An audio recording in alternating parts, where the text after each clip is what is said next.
Happy New Year. We are back and better than ever. 2023. This is the Power Hour. I guess we'll call it 2.3. Why not? I'm Steve. That is the urban sensation C Red. Russia Blue, aka Cactus Rack, will be on later. Rion Skills, you never know where the wind takes him. But tonight I'm very excited. We are welcoming a special guest, starting the new year off right. The legend of Frontline Pro Wrestling is growing and growing and growing. And here we have the man, the ginger bearded genius, I guess we'll call him. This is Ben. Ben, how the hell are you, man? I'm doing all right. Thanks for having me on. That was a heck of a lead in. It was well done. Thank you. Hey, that's the only tool in my bag, man. That's all I'm working with at this point. But Ben, last year I got a chance to kind of work with you at a show, and I got to see you do some of your stuff, promo wise anyway. And I've heard people talk about Frontline Pro. I talked to Quinn Whittock quite a bit, and he is a person that works with you quite a bit. Obviously, he's your champion. So, it'd be hard for us not to hear about Frontline from Quinn. Tell the kids that may not know a little bit about Frontline Pro. Well, Frontline Pro was kind of a brainchild of my wife and myself. We kind of came up with it after, unfortunately, to kind of put context to it, I served in the military. I was in Afghanistan in 2010. I was wounded in combat there. I had to medically retire. After about 2 years of being retired, or about a year and a half, we started losing guys to suicide, like real bad, like 4, 5, 6 guys, and I think it was 4 months. And it was just back to back. It was like every couple of weeks somebody was dying, and it just kind of came to the point where one of them was somebody that I was close with when I was over in Afghanistan, and was a good buddy of mine, and hit really hard, really close to home, and the first one I really broke down about. If I'm being completely honest, it was really rough. Because you kind of survive all that only to come home, and then he cashes out, and there's so many questions left as to why. So while wallowing in that grief, my wife was trying to keep things positive, and this, of course, is Crystal you're speaking of. Yes, Crystal, my wife, Crystal McCoy, ring announcer extraordinaire, Frontline Pro co-owner, and genius on the other side. She is delightfully flamboyant. I got a chance to watch her do camera work, and I was very, very impressed with what she brought to the game. Thank you very much. Yes, she is. She's pretty awesome at just about everything. What's really nice is we kind of have like a Hart family Stu and Helen thing going on, where she handles all the business stuff and I just handle the wrestling stuff. So I very much stay in my lane when it comes to Frontline stuff, especially when it's kind of growing exponentially as of late. But we started it literally just to run a show for my buddy who passed away and to raise funds for his foundation, which was the Brady Oberg Legacy Foundation. And his widow and his mom were running that with their family. And we just wanted to run a show for him. So we did our first Frontline show. Got all the bells and whistles. We had Silas Young come out as kind of a surprise and in the main event and help us out. And we had this really cool turnout in my hometown. We ran into my hometown of Spencer, which is only 1,200 people. And we sold out the place, which was great. And I had the best match of my career, for surprisingly enough, in the first show for the company that I helped start, which was pretty wild. And it's still #1 today. And so and we did all that, and then we raised about $1,500 for them, and it was just a really cool, like, hey, look what we can do in a small market. If you know what you're doing, you're smart, look what you can achieve. And so it grew from there, and now you fast forward in a blink of an eye, and it's this year was this last year was a year full of firsts, with first ever steel cage match, first ever ladder match for the heavyweight championship, a lot of first ever newcomers coming in, and then the previous year from that, working with WWE, working with Rob Van Dam, working on his Icons documentary, and being able to be a part of that program with him, and everything that we did. It just kind of like everything just kind of stacked. The pandemic kicked our ass like it did a lot of people, I think. Oh yeah. Especially the wrestling world. It was so hard. I just think of, we probably turned away 20% of the gate that was wanting to get in when we had Rob, because we were so stuck on COVID numbers and so restricted. But everything kind of like grew from there, and it was a great shot in the arm. And from there we're rolling here. February 17th will be our 39th show when we bring Justice for All to Marshfield, and we're really excited for that one. And this is the year of expansion. It's kind of like the first 4 years were high school, and you kind of learn the trade of running your own company and playing with house money. And it's being a booker, which was what I had done for companies before I started Frontline. I had booking experience, and it's very different when you're using someone else's money, and then when it becomes your money, it becomes very personal. Yeah, because it's your money. And if it ain't your money, it's your money you have to go raise. But I love that we're very professional. We put our professionalism on display intentionally with branding the company. I think we have the best branding graphic designer in Steve Guru that there is in the Midwest. I'll put our posters up against absolutely anybody's. I think they are really cool. Thank you. Yes, they're. I see Rob. I see RVD right behind you. They're pretty solid. So we're very lucky to have an awesome branding team. We just hired on a director of development this last year to help us, which has worked so well. It's helped us get big things that we can't quite announce yet. But next week, everyone, we got a really big announcement, and that'll be a lot of fun. And so Frontline started with that one show, and Brady's family got back to us and just said, you guys need to keep doing this. Like, you can't stop doing this. And I kind of thought about it, and I talked to my wife, and she's like, they're absolutely right.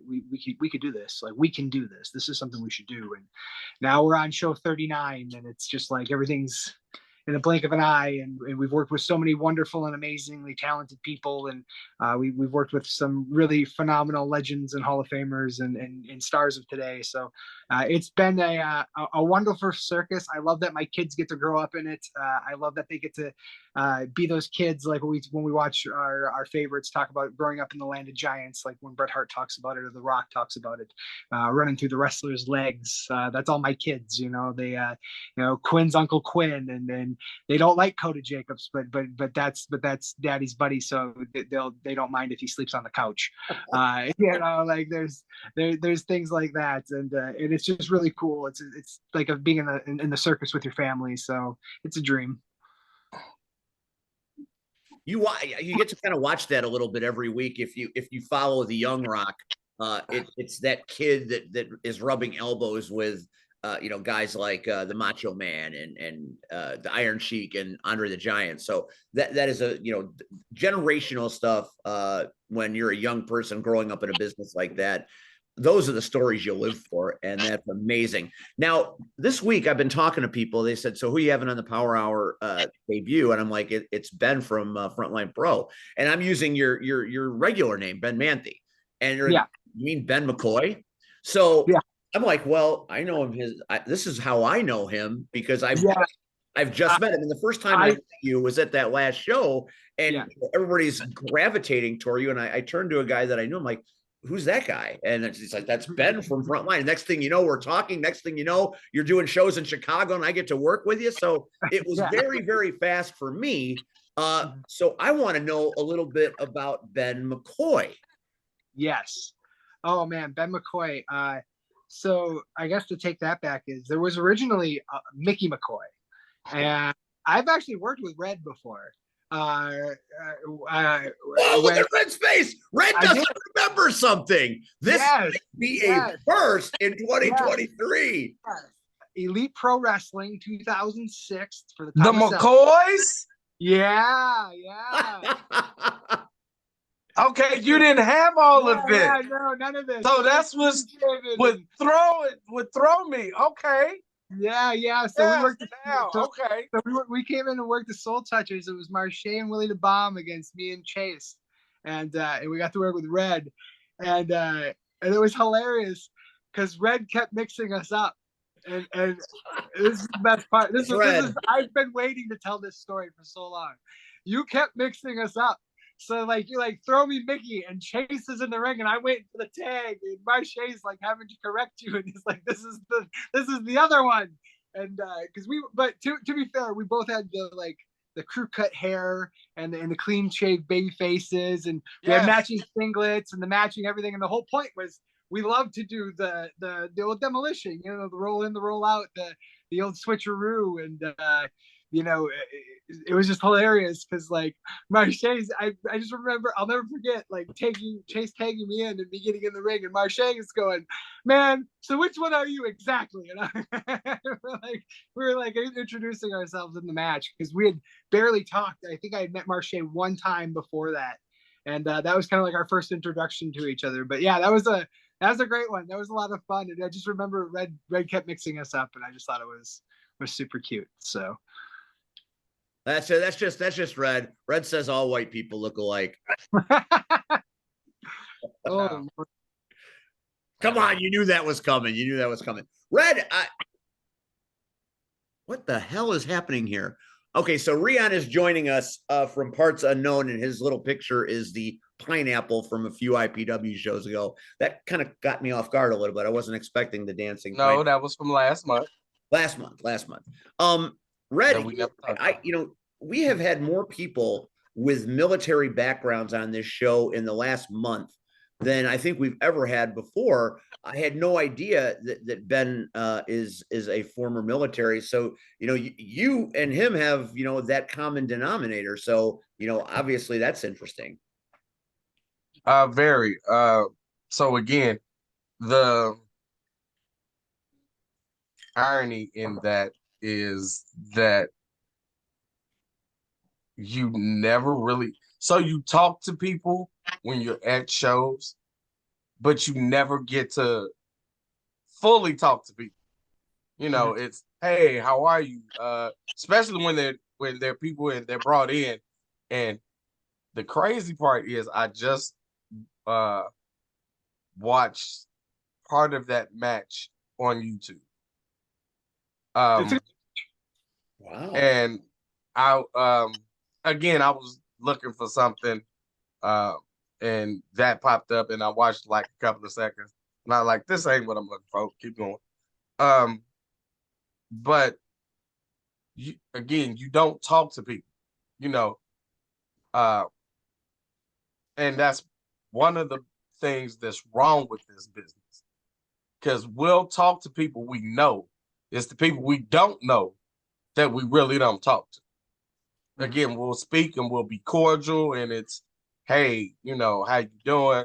Oh, we're working tonight. Okay, what do you guys do? This is what we do. All right, let's put it together.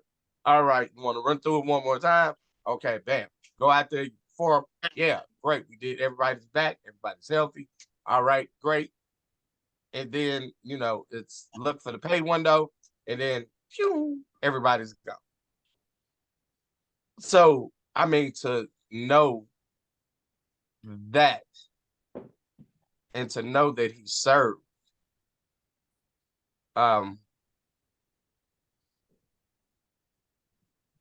changes it changes a lot because the respect factor is already there. But the respect factor went through the roof because he served, I served. Unfortunately, we served in the same place. So I totally, I have a sense. I can't say that I understand when he came home and people started leaving this world. But I do understand from the simple fact of I, in the back of my head, wonder what happened to a lot of my buddies. I know one did not make it home. That I know for sure. And I heard one, when he came home, he was never the same again. So I just had this conversation with somebody else. And if it wasn't today, it was yesterday. And people don't realize that it was today.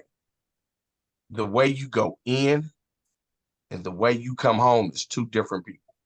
Yes. It's two different people. People used to, somebody asked me, when did I become crazy? And then they said, was it after you came home from the service? And I said, yeah. And, they laughed, I laughed, and it was like, yeah, because to know me prior, I was quiet, shy, timid, you know, uh, and the military changed me forever, good and bad ways. Um, but you're never the same. Um, so Ben, my respect level for you has went up tremendously. Uh, my heart goes out to you to have to deal with that. Because again, I understand to some degree. Like I said, for me, unfortunately, uh, most of me and my buddies got broken up, and you tried, like, when social media became a thing, I tried to find them. Okay, this thing ain't working. So I couldn't find them. I thought maybe if I looked on, social media, I'd be able to find them.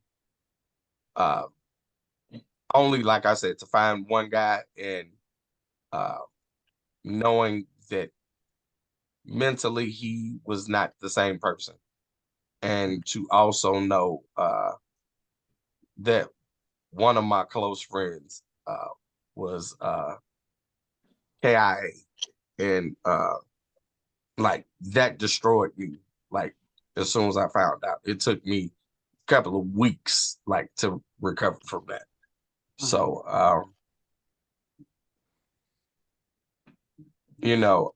well, I think what you and your wife did, which is irony, isn't that how most companies start?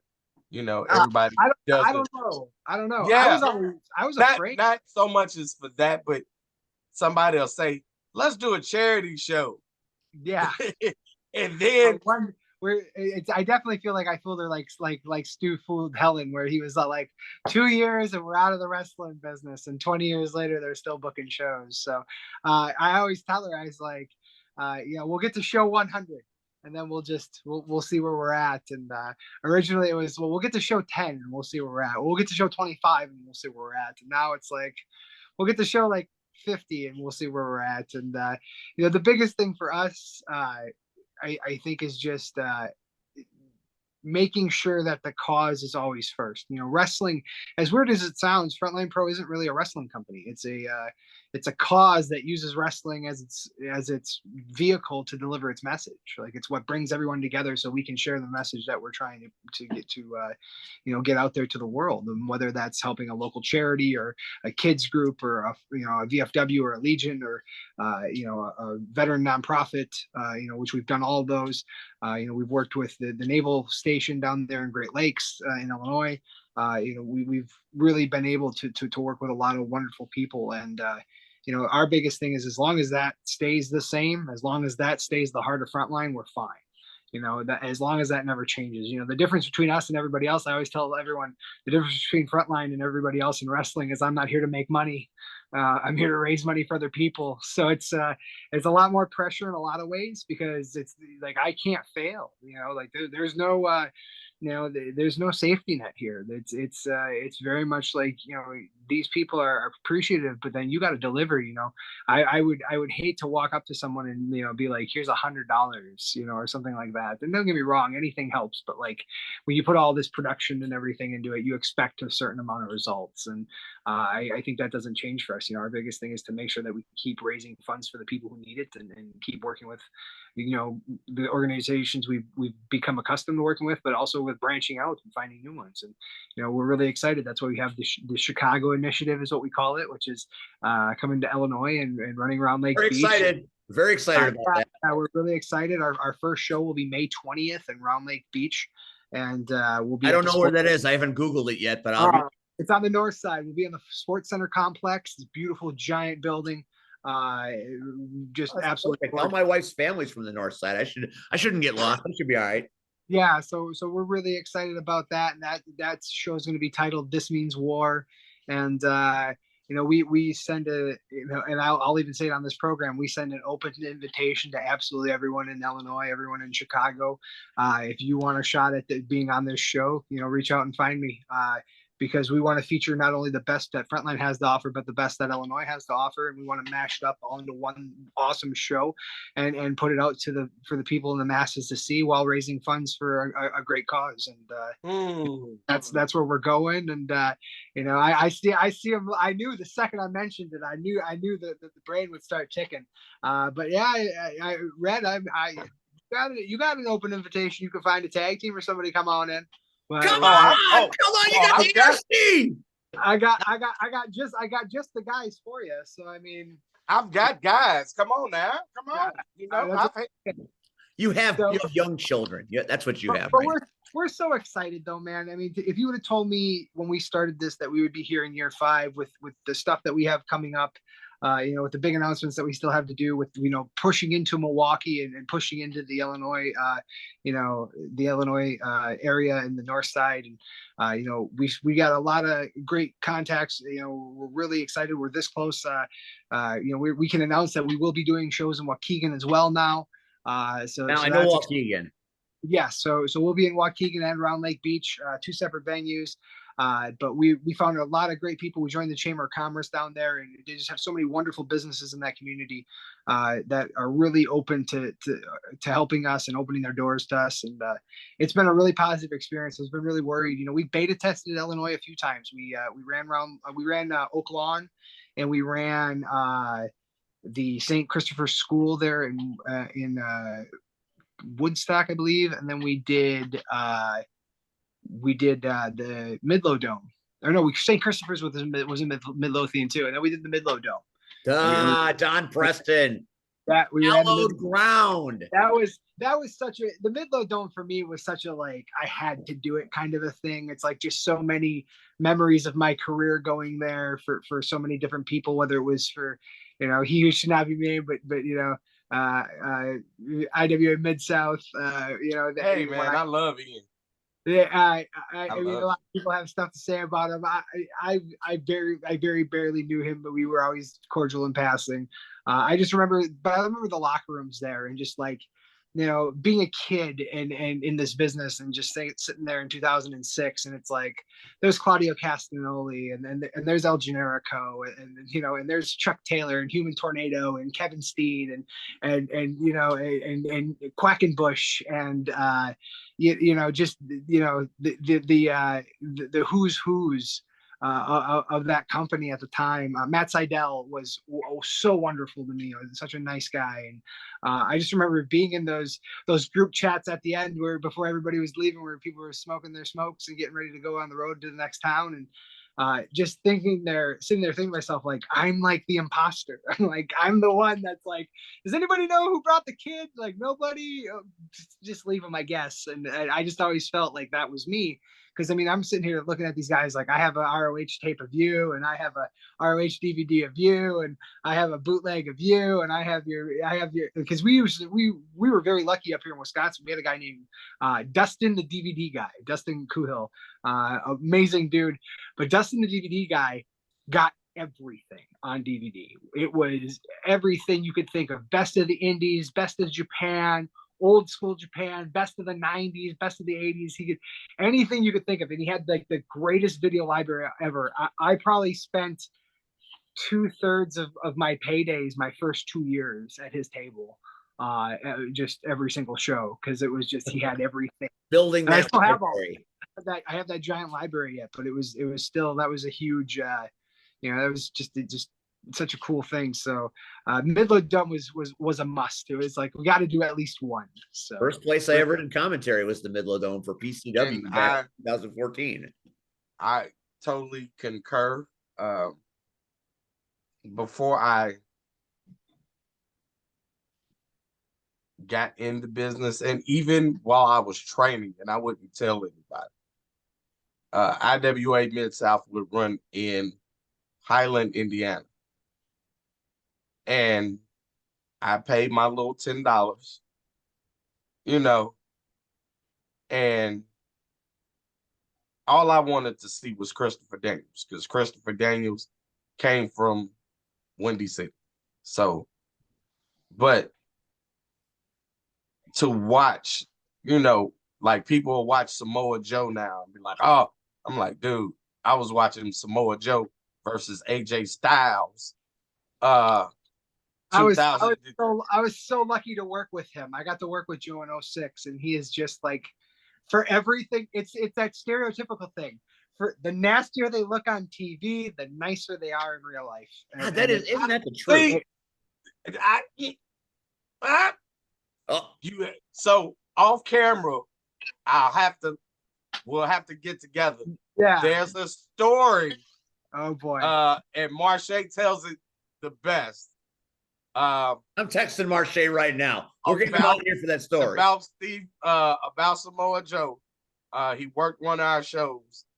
And let's just say Joe didn't look like he was happy to be there. He was cool, but he just had that face look like he was not happy to be there. And baby, when he went to the ring, it was Potato City. dude. Wait, Red, hang on. What? Welcome, Happy New Year to Russian Blue. Hello, Russian. Hello, sorry for coming in late. That's okay. Mom things. Say hi to Ben. Say hi to our guest. I'm not surprised if Andrew comes down here to say hello at some point. So that's Andrew. Yeah. Oh, perfect timing. Here he is. So do you guys remember Perfect Strangers? Remember What's this up, show? Yes, of course. Stop bringing me things I don't ask. Is like the Belty of Frontline Pro. No doubt. So like Andy showed up one day on our doorstep in a basket, pretty much with a blanket and a note, and 2 energy drinks and a Nintendo Power Pack glove, and it was just kind of like, and all the note said was here. Yeah. So he's your problem now. Yeah. Ever since then, he's been with us, and it's been hilarious. We just did a costume contest for our last show.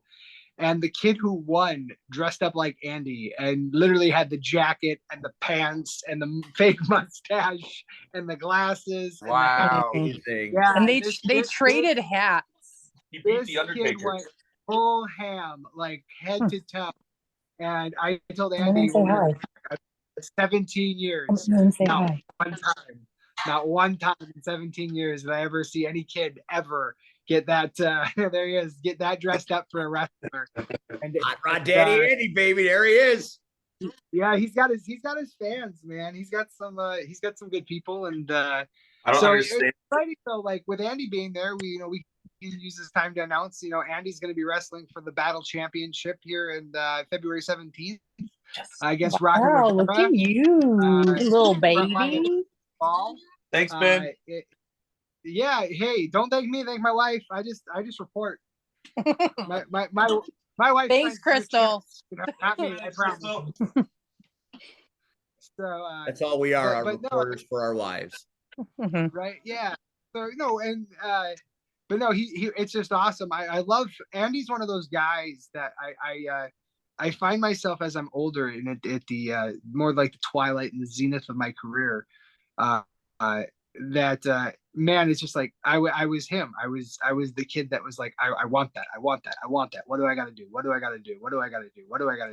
And I would badger people. Like I remember getting breaking into Bruce City Wrestling back in 2005, and I can remember after the very first training session, Beer City Bruiser came over, and Matt's my trainer. He's the one who trained me from day one, and Matt walked over and said, go get everybody's number that you think can help you. And so I went up to every vet I could find. I went up to Keith Venom Walker, Skullcrusher Rashi Brown, Metalhead Steve Stone, Brandon Blaze, Jay Ryan, freaking Silas Young, Dysfunction, and I just tried to Bryce Benjamin, and Quincy Valentino and Tommy Gunn. I mean, yeah, that was such a great roster.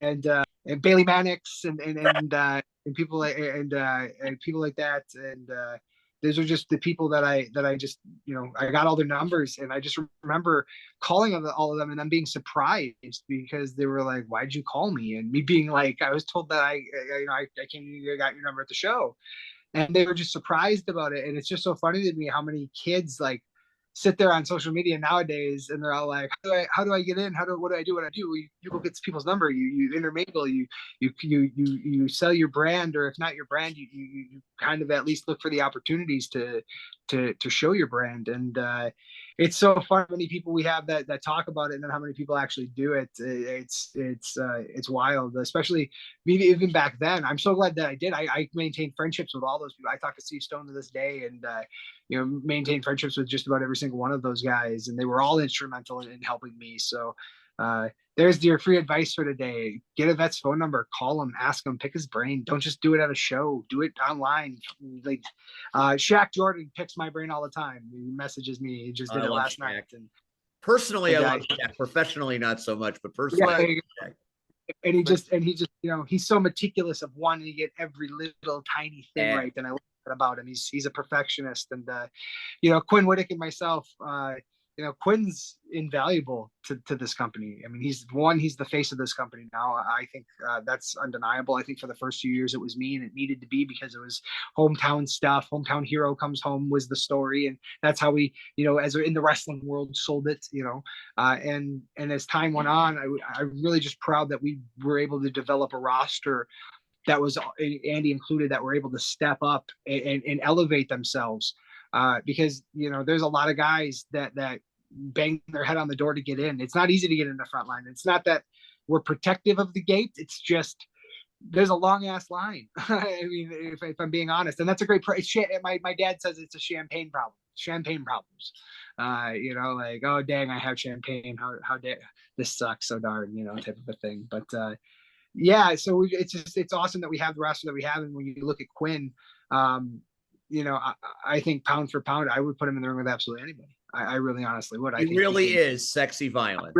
I really think he could go with absolutely anybody. I don't think there's a wrestler in the world that he could not hang with. I think, we had such a wonderful match. Our first match ever, we had never wrestled each other. We wrestled at Justice for All last year in January. And, we through injury and everything, it wound up being for the interim heavyweight championship. And I had come off the couch after 6 months, and I had really, really done my due diligence and gotten in really, really, really good shape. I'm not in that shape now, but I was in really great shape. I was really proud of how. But I see it every day. I got last run footage. I got lots of pictures. Yes, yeah, we're getting back into it now. A little back injury there after.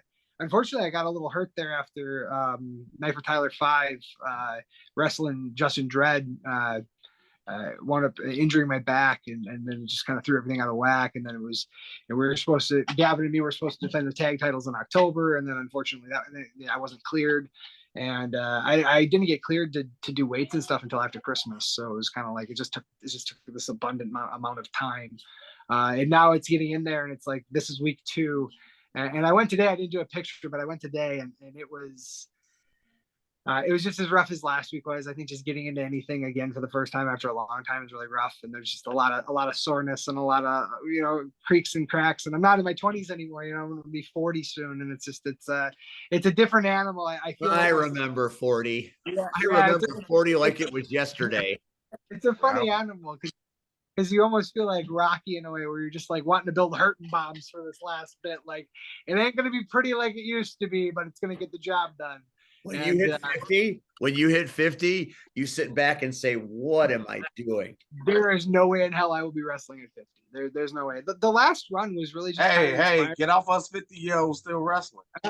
Hey, there ain't nothing wrong with it. It just ain't for me. It's just like body wise, I always promised myself I wanted to get to 20 years. That would be December 3rd of 2025. That'd be 20 years to the day for my first match. And I don't know if I'm going to get there. I'm going to level with you. I don't. I know that I definitely want to wrestle for all of this year. And 2024 is just kind of like that. I don't know. I might not. There's not really a set concrete plan with that area yet. I think a lot of like regular life stuff has to kind of like fall in place, and wrestling stuff and how I feel. And, it's not the same when you're 39, 40 doing it as to when you were 22 doing it. There's just time waits for no man, and unfortunately, I have done this to the best of my ability to make every match as realistic as possible, and that comes at a cost. And I paid for it with my back and my leg and my shoulder. And you're not built to do this forever with your body, and that's okay.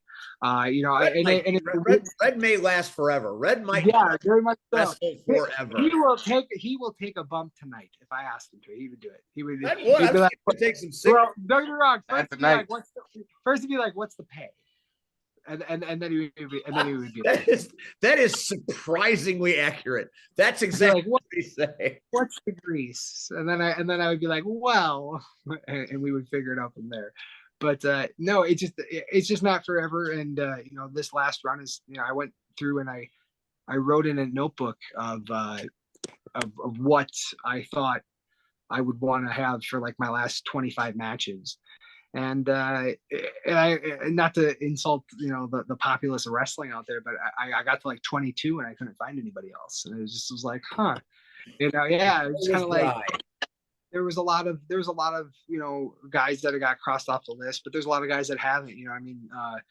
Marche and I have never locked up. Me and Chris Logan have never locked up. I mean, you look at those guys and it's like, that has to happen. How does that not happen? You got to figure those out. I'd love to work with Rough Crossing again. I think Rough is I always tell him that he's Taker. Like he's that kind of fast, big guy.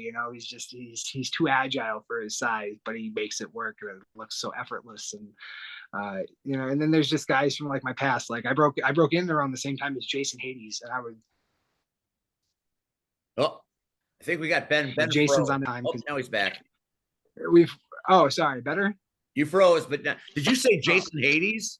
Yeah, Jason Hades. I would love to work with Jason Hades again. Oh my God, Jason Hades is like my. He's the man that saved my career. So I would love to see Ben versus Hades. Yeah, we all broke in about that same time in 06. You want to talk about lucky. I'm sitting there with Mustafa Ali and Arya Davari and my brother Chase and Justin Dredd and Troy Walters and Jason Hades and Mike Flannery and there was just, that rookie class was just insane. It was I look at that, and we were all there at the same time, and it was such a special thing to be a part of, especially working with Hades. I think me and Jason, a lot like me and Terry or Justin Dredd, it was just like you could turn your brain off. Like it's all on touch and instinct. Like you could do something to him and he knew what you were doing before you did it. And like when you get a dance partner like that, man, that's rare air, as I like to call it. And Jason's definitely up in there in that conversation. And there's just so many guys, but the ones that are like, hey, one more time, I couldn't live without. Like that was kind of like the thought process I had in it. It's like, and then the other ones were like young kids that I'd never worked before. I'm like, it'd be really cool to get one in with that kid and see how far I could take him into deep water and kind of show him, really get into like the meat and bones of like a grinders wrestling match. And yeah, that'd be fun too. So it just kind of came about that, and then it just was like, this isn't going to be forever, and a last run is forever, however long it lasts, and I kind of have my agreement. Then we're going to shut it down, and that's enough. And as long as it's like a significant injury or something like that, because I don't want to be hurt anymore. And it's just funny because I also find myself in a place where I take a lot of joy and pride and get even more excitement over writing stories and writing characters and putting shows together. And I think when naturally life starts, giving you different pleasures and giving you different perspectives, that it's time for a change. And I just, it's coming, and that's okay. I think the first time I left, I wasn't ready to leave. I don't regret leaving because I went to the Army, but I think I wasn't ready. I think it was just so rushed and so soon. And when I broke my leg and I thought that was it, because when you have every doctor talking to you about you didn't break your bone, you crushed your bone, and there's a big difference in the healing process with that. And this was 4 weeks before I'm supposed to have the biggest match of my life against Rob, and this thing was such a labor of love. That was 3 tries. You know, we missed it because of my leg, and then we missed it because of the pandemic, and then you know, thankfully by the grace of the universe and the cosmos and everything, we were able to get it done on an even bigger stage than we could ever imagined. And the WWE flew him in for us from his Hall of Fame, and he literally did his Hall of Fame speech and acceptance and everything, and then flew right to little old Wisconsin and Stevens Point, and did our show, and it was great. And I had Easter breakfast with him that day in Minneapolis, next to the airport. But just a wild life, man, wild ride. But as far as in-ring wise, it's time for the new generation guys to step up. There's so much young talent, especially in Wisconsin and Illinois. And I always promised myself I never would get in the way, and I never be the guy that they were like, yeah, he's great, but man, you should have seen him a few years ago. Those are always my 2 rules, and I think it's just now I'm at a point in my life where I feel the end coming, and it's okay. It feels a lot more natural, and I feel definitely ready for it, because it's almost like like closing a chapter from one book and opening up a new one for a new book. And well, we were talking before we went on air. This is part 3 of your trilogy, so you need to you need to bring this together. And don't think I'm not going to talk to Jason Hades Friday night about this conversation, because I want to see that. Have you had the chance to see Hades X1X? I have. I'm a big fan. I've kept up with all of his stuff in CSW, and which they have a phenomenal product. They've done such a wonderful job in their space. It's very impressive to see how they run their shows, and the pure professionalism. That is going to make Jason's day, because Jason takes a lot of pride in what we do there certain Friday nights in Franklin Park. Now he made me all my shirts for Japan. What now? Jason Hades made me all my shirts for when I went to all my Japan tours. He made me all my shirts for Japan. I don't think there's anything that guy can't do, which is why I continue to work for him. Now I've got the list here.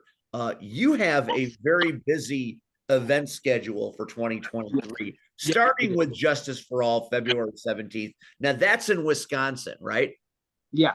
We have a kind of a part of the state carved out that's kind of our own, which is the center part of the state. We run Marshfield, Spencer, Stevens Point, Abbotsford, Stratford. There's just kind of like this interwebbing of towns that's in this Marathon Wood County area, and we work with the local Legion there. We work with the Spencer Kids Group there, and we work with nonprofit veteran organizations such as Patriots for Warriors. So we start off at Justice for All, February 17th, Friday night, only Friday show of the year. Special start time at 7 p.m. All tickets are $15. And we have all of our matches coming up here tomorrow. So the full card will be out tomorrow at noon. So everyone will be able to see what we're going with. And then promos start tomorrow as well, to give you a catch up on what's all been going on in Frontline. And then after we get done with that, we are in Spencer at the building where it all started everything, which was the Spencer Kids Group. And we have our 5-year anniversary show called Arms. That one's going to be pretty wonderful. We're really excited about how that all works out. And then we have the big one, the WrestleMania one, the super one, which is Honor Bound, and that's April 29th.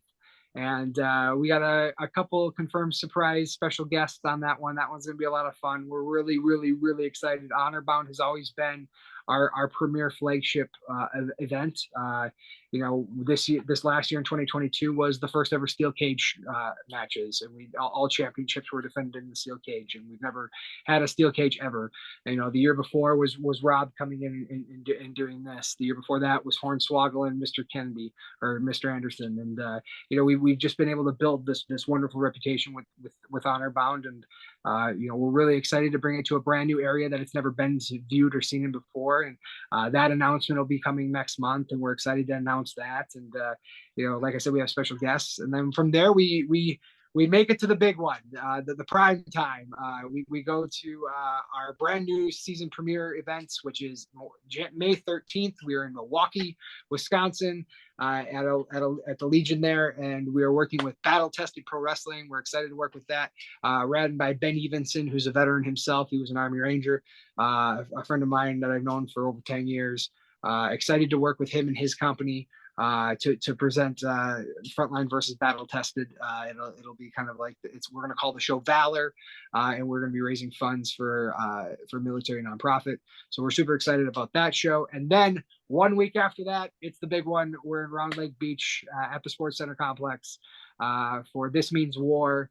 And an open invitation to any company that thinks they have the balls to come and to dip their toes in the water, because we're very much living by the name of the show, that is This Means War, and we're excited for it. There's a lot of cool surprises, a lot of great guys that I've worked with in the Illinois area that I'm so happy to bring back and to work with again. Guys I never thought I'd work with again. We have confirmed so far, and it's just it's going to be a really wonderful time. And we're excited, man. Our pitch for Illinois isn't just to be a one and done, or to be a here every now and then thing. Our pitch for Illinois is we want to expand it and make it its own brand. For us, this is our SmackDown versus Raw. Wisconsin's kind of our Raw brand, and this is kind of the SmackDown brand. And we introduced a second championship last year for the mid card, simply to make sure that we could expand that title as being the main featured title in Illinois, which with our Intrepid Championship held by Shaq Jordan at the moment. And so we've expanded a lot of parameters as far as roster and championships, just to make sure that this expansion could work. And we're excited for Illinois. I think this isn't we're in this for the long haul. We're looking big picture. Our goal is to eventually be able to do 24 to 30 shows a year, and to be in 2 different states and have full-time shows. But what we do is different than a lot of people. I think one of the biggest things that sets Frontline apart is we never run off the gate. Every single one of our shows is 100% funded. All funds are in hand weeks prior to the event. Everybody's nobody's got to worry about not getting paid or or like having to go and take the money from the till, which I'm not going to, I will neither confirm or deny that I have had to do on multiple occasions. So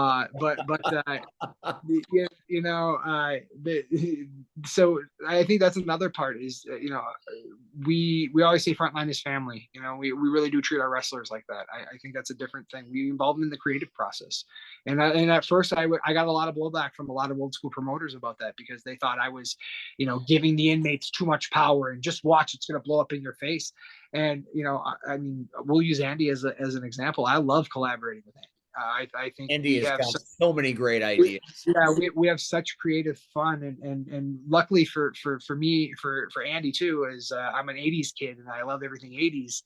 And that's his jam, and so he can pick my mind of like, well, what was that like when you were a kid, and like this and that, like how big were Thundercats, and it's like how big was Cops, and how big was how big was I still think Andy needs to show up to a venue in a DeLorean. That's what I'm man, that'd be great. I mean, when we gave my son Gavin the Gavin PI gimmick, it was specifically because of Magnum PI and the TV show with Tom Selleck. And we have all these great when we were playing around with the character, we had all these great little things that we never filmed, that we never aired. We filmed a bunch of dumb stuff and we never aired it, but it was like he would be like, I'm on my way to go solve the case, and it would be his fingers driving the car. And we'd play the music in the background, or we'd have him like humming the music because we couldn't afford the music, so he'd be like and he'd do it all himself. And it was really funny. We had this other one where he was going to stand on a boat and his sisters were going to spray him with misters, like he was riding the seas with a fan and a mister, and like the music in the back. So it was nice. We never found a boat that we could do it in, but we always had plans like that. So I love bringing wrestlers into the creative process. I think when you bring them into it and and you get their feedback and you get their input, I think what you're doing is setting them up for success, because they're now able to give a genuine performance and believe in what they're saying and believe in what they're doing because they were part of that process. They agreed with that process. It wasn't just a script or an assignment that was given to them. Go recite this, or go do this, or go do that. I think when you bring them in and say, well, what does the Daddy Andy character do there? What is he? How does he react to that? Where does he draw the line? When does funny become tough, and when does tough become funny? So I think I've loved doing that process, and I think that's why I love running shows so much. I never thought I would be, when I broke into this business, I never thought I'd run a company. I never thought I would I'm so happy that I have my wife. I couldn't do it without her. She is invaluable. She does so much stuff. She's such a jack of all trades, but even with that, I just never saw myself doing this, and to be here now, I'm so glad. I find myself being so grateful because it's been such a fun and wonderful experience, and we've got to work with some of the best people. So I can't complain. And it's amazing stuff. And Frontline Pro, anybody you ask about it that works there just sings your praises, and it really is very impressive. So I just feel very fortunate that This Means War means I get to do something. So I'm just excited to watch how you guys do your stuff, and to be a part of the process, because just by listening to you talk for the last 20 minutes, you've excited me, and you've expanded my imagination as to what to look forward to when you guys come down to Illinois. So it's very exciting. Cactus Rack, you haven't had a chance to ask a question yet. I'm sorry, Russian Blue, you haven't had a chance to ask a question yet. I don't know that I have questions. I'm just grateful that Ben took a chance on the early stages of Hot Rod Daddy Andy, because it definitely blew up more than I think. I'm sure he's told Ben the story. I don't know if he told you guys the story that the Hot Rod Daddy Andy character was created to be a one-off, because he was supposed to do a show in Tennessee and they needed him to be face, but he was a heel. So he just made up this character for this one-off, and then the show got canceled and he realized that he liked doing the character. And so it really blew up with Frontline. And so I'm just really grateful, Ben, that you gave him that opportunity, because it's probably made a huge difference in his wrestling career and has boosted his confidence and his creative abilities. So thank you. I appreciate the kind words. But to that, I will say though, he puts in the work. He does. The biggest thing you'll know with me in running with Frontline is there's a standard. I'm gonna sound like the Oakland Raiders here for a second, but there's a standard of excellence that we expect. Yeah. There's a standard that we have in our company, which is if we're going to do it, it's going to be done to the best of our ability. It's going to be done right. It's going to be done to the most effectiveness that we can possibly put into it, because it's not about getting this one guy over or making this one person look like a star. It's how do we build the roster to create a litany of stars. Right. I love that we did Freedom Cup this last year, and unfortunately our heavyweight champion at the time, Josh Price, the Record, big shout out to you, big man, hope you're doing good with your neck, but Josh went down with this terrible neck injury, and a career threatening one, and in such a worse time, because he was on such a wonderful run as heavyweight champion for us, as the big bully bruiser that nobody could stop, and he was doing such a phenomenal job, and just got hurt in such a freak accident kind of a way. And to have that happen, you would think that there would be oh well, they're just going to put Ben and Quinn, or this guy and that guy in the ring, and that's just who's going to be the thing. And instead, we decided to do the old WWF WrestleMania 4 tournament, and we had all 16 guys on the full-time roster get a shot at the World's Heavyweight Championship. And Quinn Whittick put in one of the best performances in a tournament that I've ever seen in 17 years. It's not even close. Yeah. I think it was an absolutely stellar and excellent performance. But what I loved about that show was 2 things. One, everyone that you would go to picked somebody else to win. We had we have such a complete roster, and such a believable roster, that there wasn't a single person that they looked at in that show and said, well, no, they won't put the belt on them, or no, that person. win. There was people for everybody in that chase, which I thought was awesome, because that just shows that you have a roster of guys that can be the next heavyweight champion, that can step up and take that role, that can help carry the company. And that's where it's hard. There's none of that pocket of guys. And Red's been around long enough to know what I'm talking about. There's those 3-4 guys you always can rely on. They're going to throw their bangers. It's going to be awesome. They're going to be worth all the money and everything they ask for, and they're going to be the stars. I think the harder process, especially now in pro wrestling, is to get to the point where we have in a lot of ways, which is, Daddy Andy could win the title tomorrow and everyone would be shocked and amazed and happy, but no one would say, I don't believe it. No one would say, absolutely. No one would be like, but why? Everyone would be like, holy crap, did you just see what Andy did? Can you believe it? I can't believe it. This is awesome. Like, it would be overjoyed and momentous. Yeah. It would be cool. And we have such a great roster, because when you look down the line, there's no, from ACR to Joey Dalton to Ewok to, to Shaq and to I love that we just brought on EJ Swanson, or from what we're being told now, he will be called Elijah Swanson in Frontline. Apparently, we got a memo from Culture Nation, and that's what we were told. I don't know if he makes it through Saturday, man. EJ's in trouble. He's definitely in trouble, because not only is he in trouble there, if somehow he survives this weekend, on February 17th, he has to take on the monster ACR, and that's like trying to fight a Fallout robot. And I don't understand why anybody would sign on to that contract that we put out, but apparently Culture has something planned that we don't know about.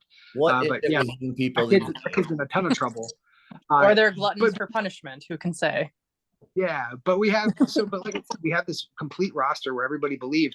I thought that was awesome. And then the other part I thought was great was Andy came in for that show. Just to put Andy over one more time, he came in. I didn't have a spot. We had all 16 guys, and I told him it was very important for us to be even keeled, to where there was enough people to cheer as there were to boo, and bringing him in tipped the scales in an unfavorable way. And Andy was a complete professional about it.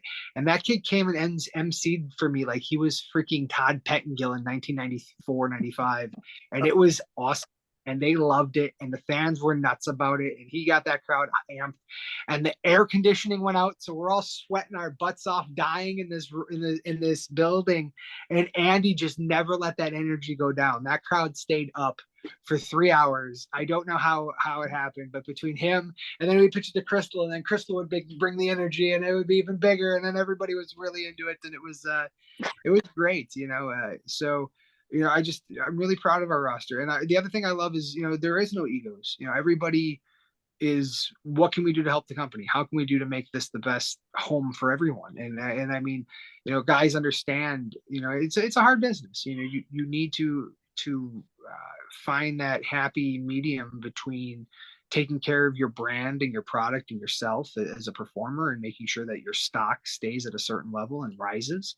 And at the same time, not everybody can be the champion. Not everybody can be the guy. You've got to find ways to grind and cut your teeth and perfect your craft, all while aiming for that goal at the same time. And very luckily for us, we have a very non-egotistical roster. Everybody's extremely team oriented, and I think that's why it works. I think it's why we have so many people saying nice stuff about the product itself and about working for the product. And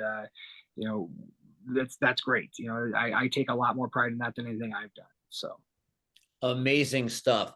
It is now that point in the show where we let Red give you the roses.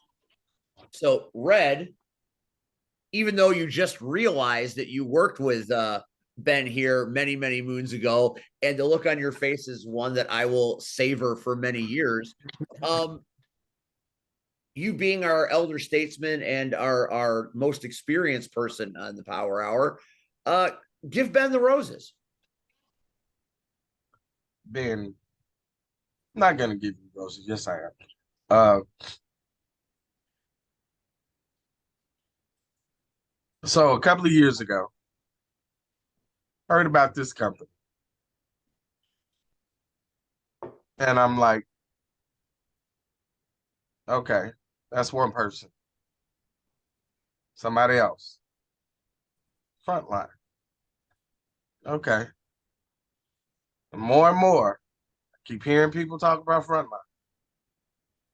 And more, you're bringing in my guys, like you brought in backwoods. Yes. Oh my God. What a great find. One of my closest friends. GSW 1,000 day man. Put that over 1,000 days of champion. Over 1,000 days. Long time. And Roman's I got had some. I had a part in that. So, and I kept saying, who's this company that's making this buzz? Like, who is this? So you guys came down a couple of months ago, if I believe, Steve. Yeah. Yeah. And in October. And I believe I was booked somewhere else. And I kept kicking myself in the butt because I'm like, how did I miss this opportunity?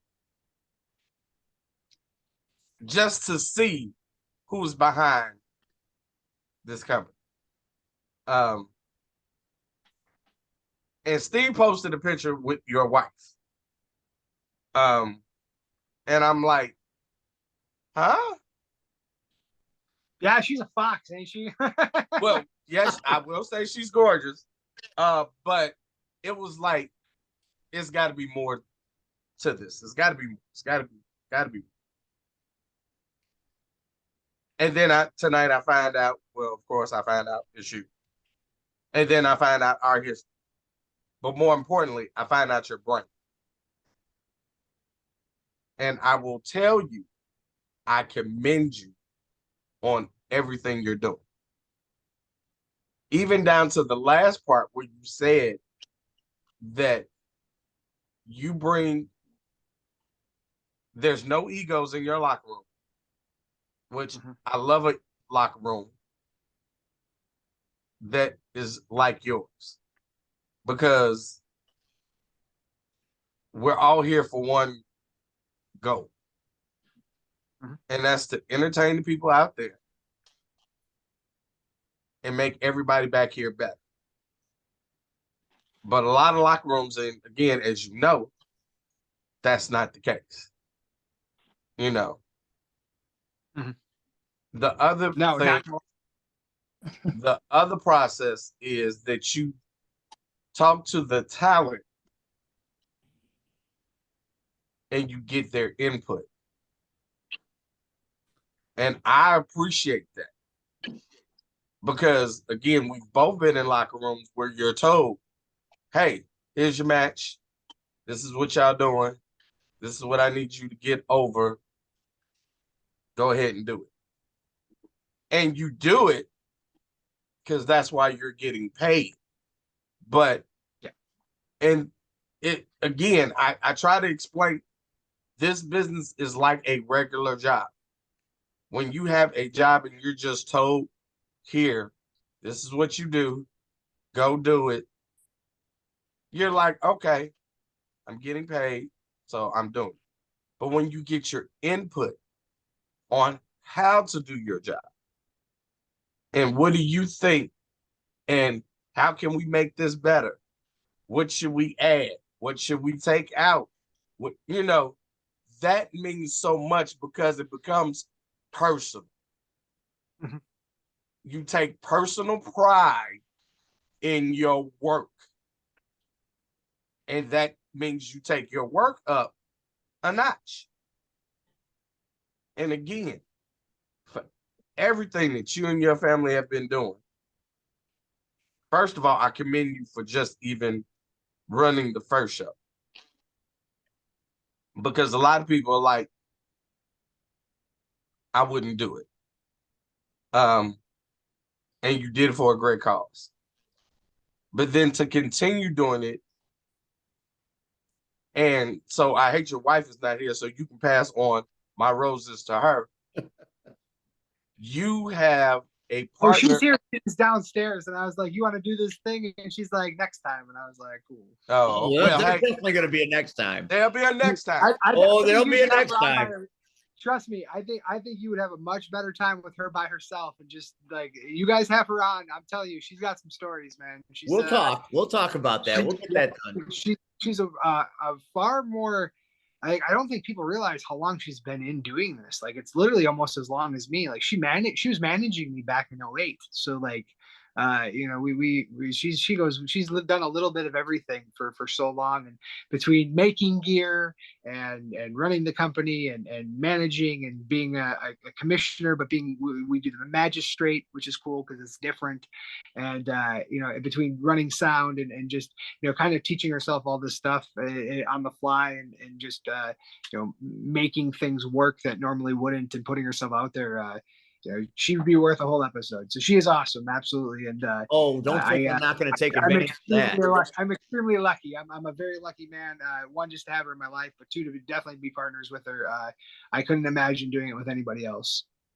But that's what makes it different and special, that you have a partner that understands. Because again, I've been here. Marriages in wrestling, There's not a great track record. No, it's nowhere near a good track record. It's always horrible. Trust me from personal experience. Unfortunately, you're on a long list of friends of mine. I know. But to have somebody that sees your vision, you see her vision, and you're walking this vision, and you're making a impact, not just there, but now all over the Midwest. And I honestly can say that I can see you're talking about here. I honestly see here front line just expanding. Because again, if your formula has worked to this point and you're constantly growing, think about in the next 5 years, same formula, keep growing. Where would you be? That's all I'm. That's all I'm gonna say. And I'll tell you, there's a 5-year goal. There's always been one. I think we make one every 5 years, and we just made the first one was to expand in any way, shape, or form. And so it was a very simple one. We were able to do that, which is great, especially considering we survived a pandemic, you know, and not a lot of people did come back. So that was wonderful. But you know, 5 years from now, you know, we go big or go home. So for me, it's a national tour. Or it's a worldwide conglomerate show with like DDT Pro Wrestling out of Japan, or Dragon Gate, or something like that, or something with you know, I'd love to work with CMML or AAA down in Mexico, or you know, working with international talent would be wonderful. But for me, it's definitely national tour. It's definitely taking Frontline on the road.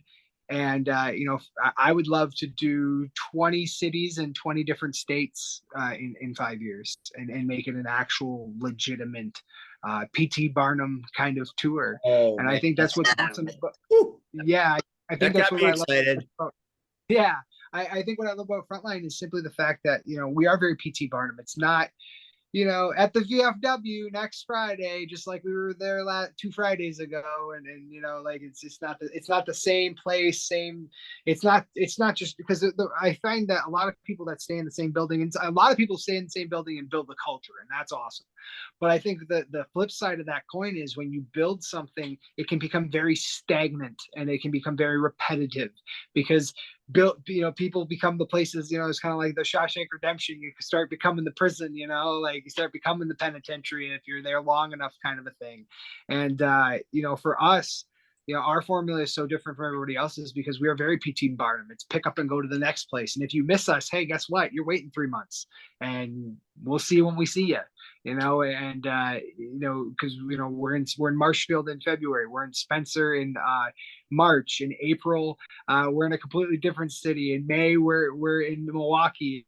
In May, we're in Illinois, and you know, there's, you know, the people in Marshfield now have to wait all the way until October, or excuse me, all the way until August 5th to see us again. And the last time we were there is February 17th.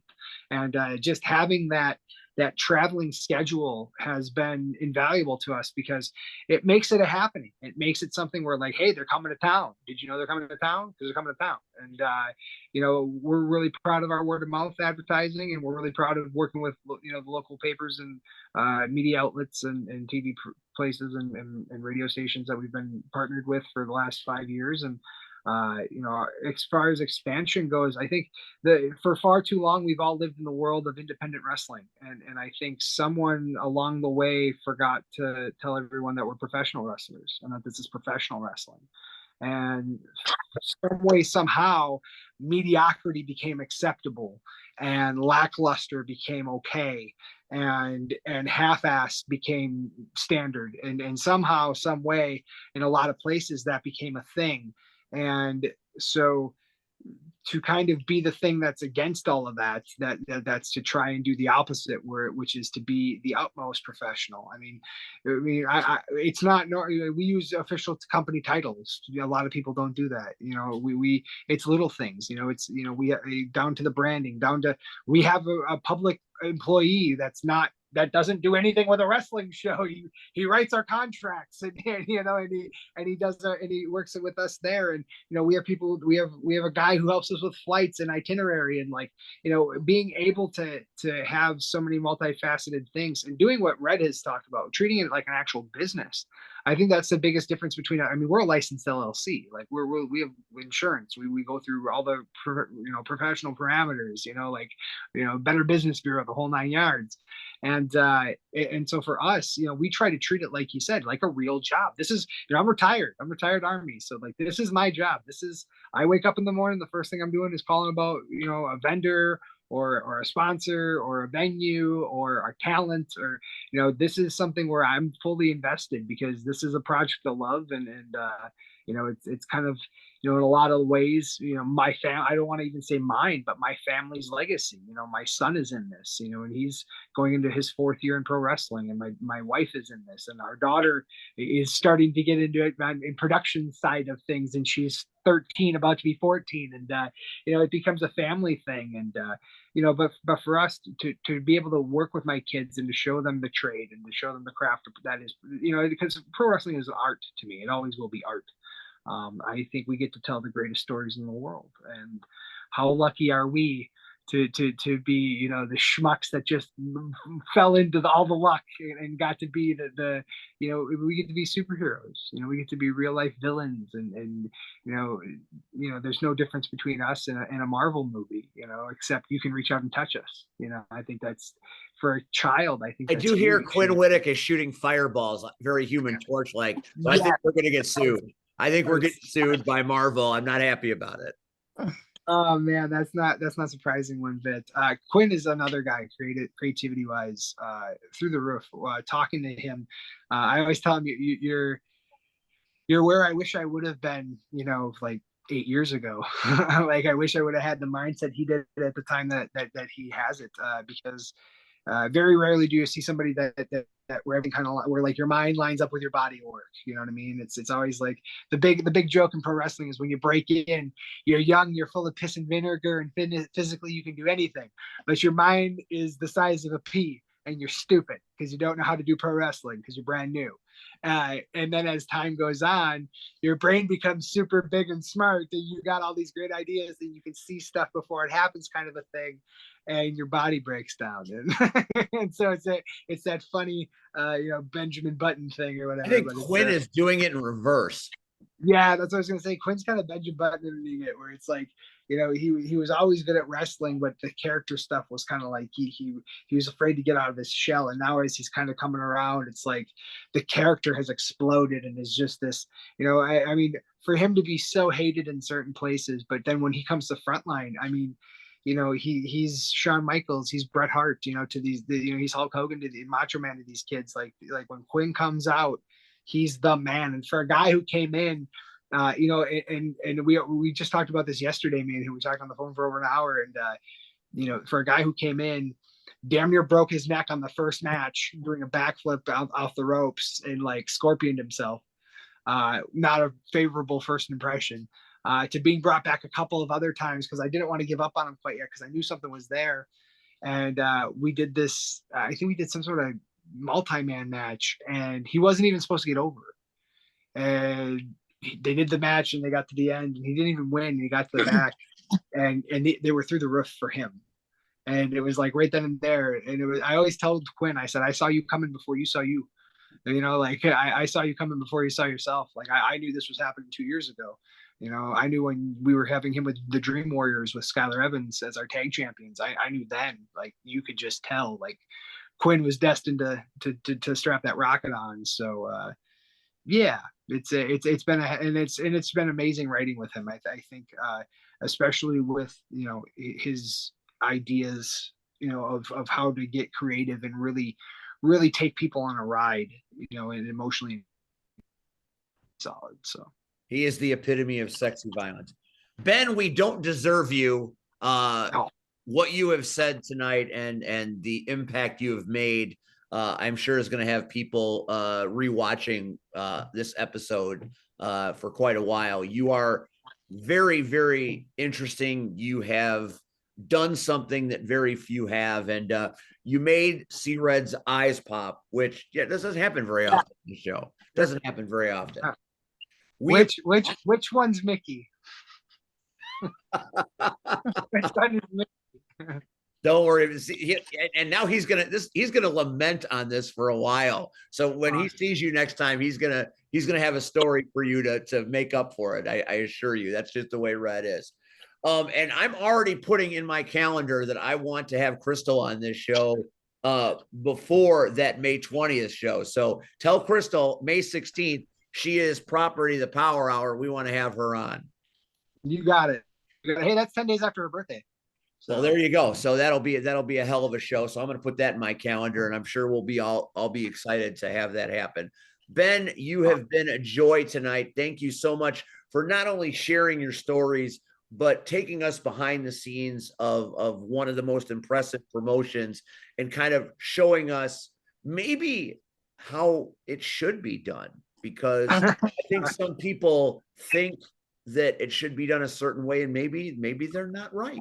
So I appreciate the insight, and we appreciate you. You have made our season premiere that much better, and we thank you for it. Thank you for having me. I appreciate you guys. Thanks for doing this show. I think anything like this is awesome, especially for independent wrestling. There's not a lot of voices out there for the guys. And I appreciate all of you guys doing this because you're giving those guys a voice and giving them a platform. And that means a lot to a lot of them. So please keep doing what you're doing. Appreciate you. We love you, Ben. We'll have you back on again. We're going to have Crystal in May. See you in February. Frontline is going to be everywhere. Get your tickets now. It's an amazing promotion, amazing people. Ben, thank you for your time tonight. We appreciate you, and we'll see you down the road. Good luck, my friend. Thank you, guys. Take care. All right. Bye, Ben. Ben, Manthe, Frontline Pro Wrestling, amazing. February 17th, their big thing. We're going to let Ben sign off, and then we are going to finish our business, and we are going to end the show. But Ben, thank you. And Ben is gone. Ben's gone, and now we're here for to clean things up. Hey, guys. How are we? Hey. Tired. I want to go to sleep. How can you want to go to sleep after Ben just dazzled us? I mean, Ben, have you met me? Over your husband. Ben put over your husband. Huge. I'm sorry. Do you see something on this finger that I don't? Come on, let's be realistic. Do you see something on this finger that I don't? I'm sure there's a Nintendo Power Ring coming to your Galaxy very soon. All right. So, hey kids, Happy New Year. How you been? Tired. Bah humbug. Yeah. Oh, for Christ's sake. Ben, I'm calling Ben. Ben, can you come back on? I'm gearing up for another bout on the 28th against Michigan. That's what I'm doing. Oh, okay. So that's where we're going then. Okay. Yeah. I'm just, we don't have to go there. I'm just saying that's okay, Miss Blue. Really, I feel this. Really on my mind. I feel where you're at. And Miss Blue is talking about this. Yes, I am. Take a look at that. All I'm gonna say is I saw the promo. What promo? Oh, it wasn't a promo? I'm asking which one you saw. The one that had to be beep, beep. Oh, I the was one in like, the elevator? I don't know Yeah. where you was. I was like, oh my God. Yeah. Such language. Oh my God. Oh Yeah. my God. I am the self-anointed but confirmed queen of the promo. So yeah, I miss doing those. I haven't done one in a while. I cut one on Andrew as a joke. That was pretty good. I'll share it with you guys in the group chat. That'll be amazing. So, We yeah. all know cat. God damn, why do I keep wanting this? You Russian can still blue. call me No, Cactus. no, I got to break this habit because that's not who you are anymore. I But don't know who she got more personality. So I do. I don't know. So Who. let me explain that part. fucking lariat. That let me- fucking lariat. Let me explain that part at least. So when I joined roller derby in 2015, I was in a completely different style league, and I, like, anyone that's talked to me about wrestling for longer than 5 minutes knows that Mick Foley is like God to me. And so my original name was Sick Foley, and then we had someone else on the team whose name was Sid. And so we kept getting confused, so I changed my name to Cactus Rack. But when CKO developed, I needed two distinct characters for the comic book crushers, which is the blue team, and the horrific haunters, which is the green team. And I didn't think, Cactus didn't apply to either one. I wanted to try something new. So I developed Russian Blue, who is based off of, so the Black Cat in Marvel. Yeah. So the Black Cat was originally a Harvey Comics comic, and Marvel bought them out in like the 70s, 80s. And she was like a detective.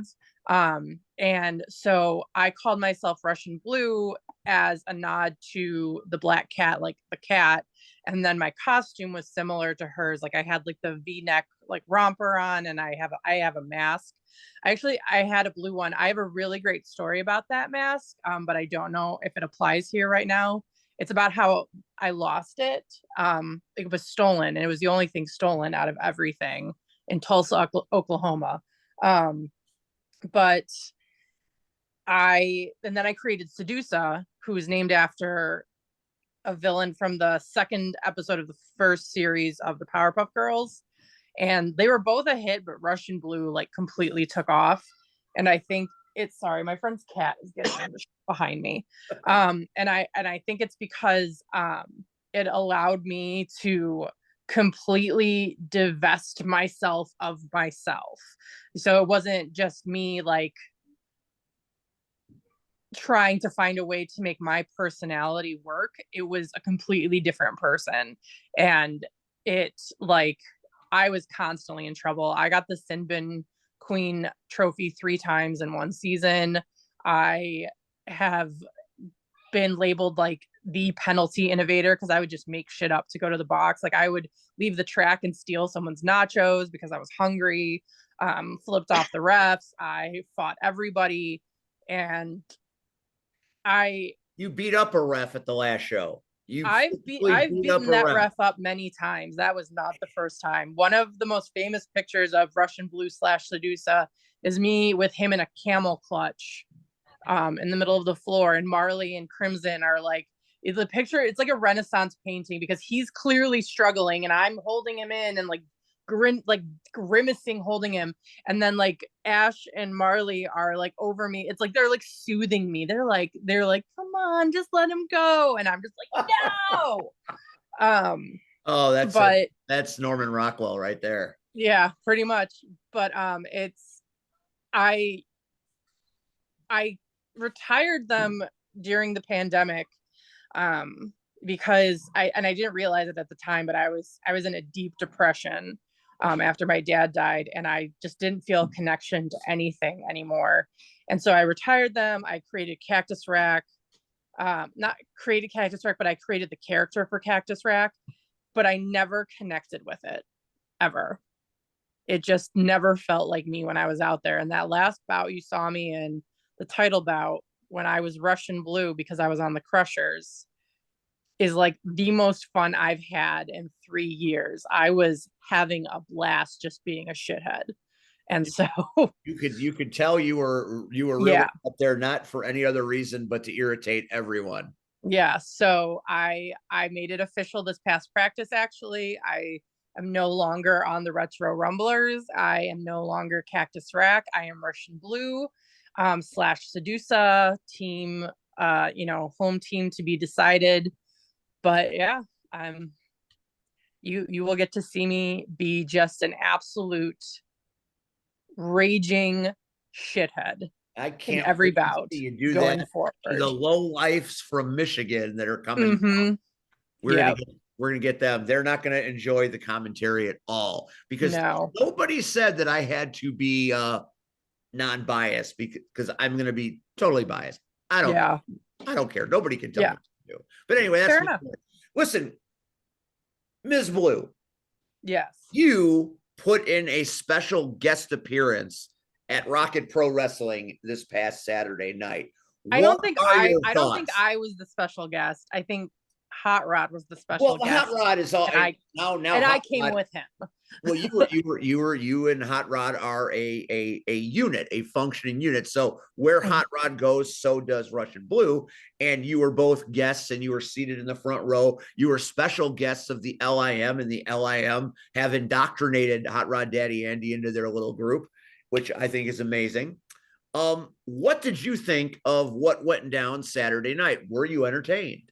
I was very entertained. I will say that I gotta get this cat, for God's sakes. Hold on. Red, did you see the picture we took? Yeah, without me, of course. No, you were there. I was not there. You did not see yourself in that picture.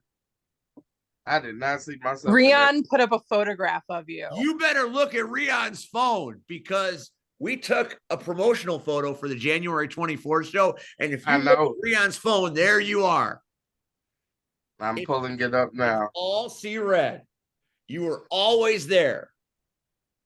It was a great show. Wow. Really? I've been expanding my horizons as far as the local indie wrestling. I was, quicksand deep into roller derby for the last few years. I didn't have time for anything else. And then the pandemic happened. So I'm still getting introduced to a lot of things.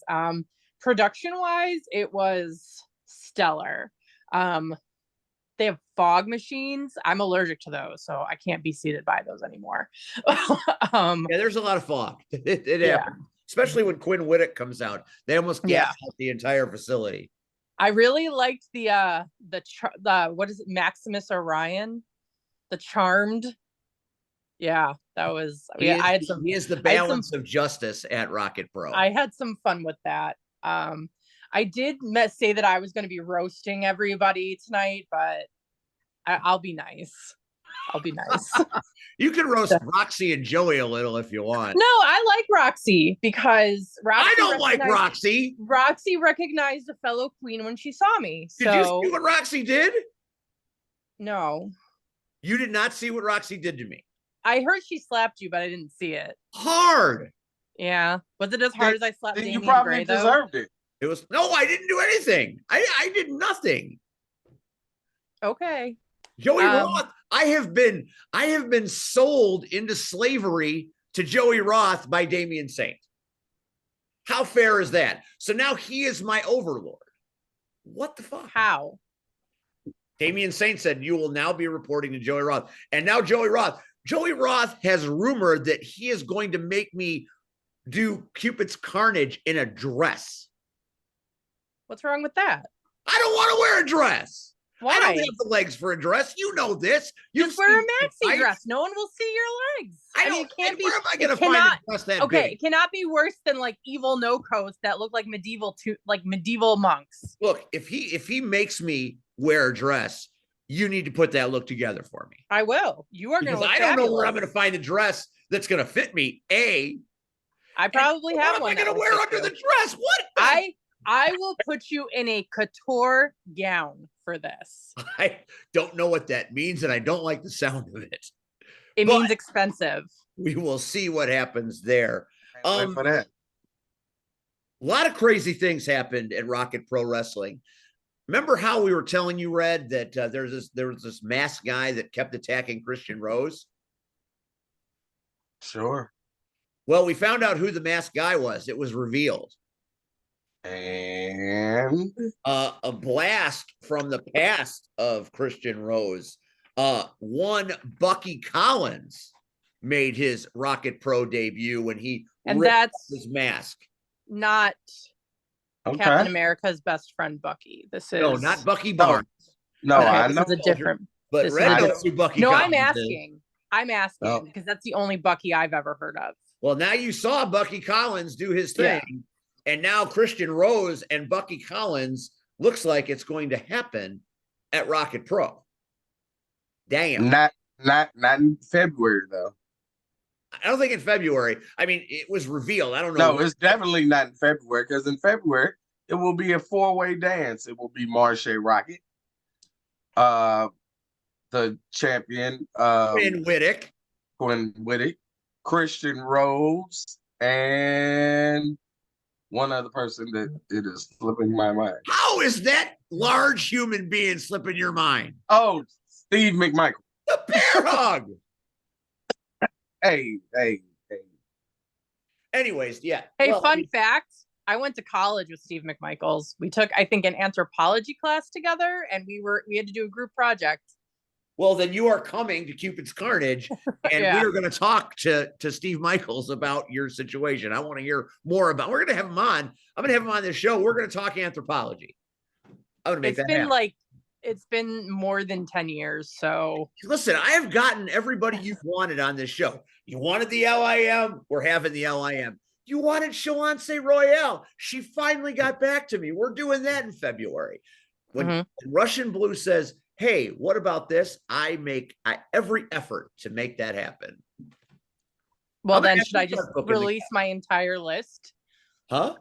Should I release my entire list? Not right now. I Okay. need a little time to acquiesce. Okay. Yes. So Quinn Whittick retained his title as the situation was bad for Christian Rose. Christian Rose has been screwed 2 months in a row. Now he's part of a fatal 4-way at Cupid's Carnage. I don't know where that's going to be. Certainly the Idols cheated to win the tag titles. The Coyotes had them beat. They got a 3 count. Rogue referees intervened. Roxy and Joey were up to their shenanigans. The most disturbing thing might have been the NoCo situation. Yes. So I did see the video. One of their loyal fans, and I'm not even gonna give his name out. No, he's a troubled youth. Very much so. He posted the match, and I watched it. They broke Osiris's leg. Osiris of No Coast North got his leg broke by Joey and Crazy. So here's the thing. So this is what I need for you to explain to me. So now, how did the Hoochie Mama therapist? Whoa. I'm gonna stop you right there. What? You are opening up a can that you don't want to open. Do not say Hoochie Me? Mama. Do not. Me? No, you don't. Open it. I'll shut it. Just say Me? Ms. Davison Sarai, Miss M.A. Davison Sarai, who shops at Lover's Lane No. and is tacky. I said it. You're tacky. No. You're tacky. The And you Hoochie know Mama? No. The Hoochie Mama? Even if I did shop at Kmart, when you look this good, you don't have to pay that much. Oh, I'm just saying. I mean, I'm just saying. Do you think I'm scared? You should be scared.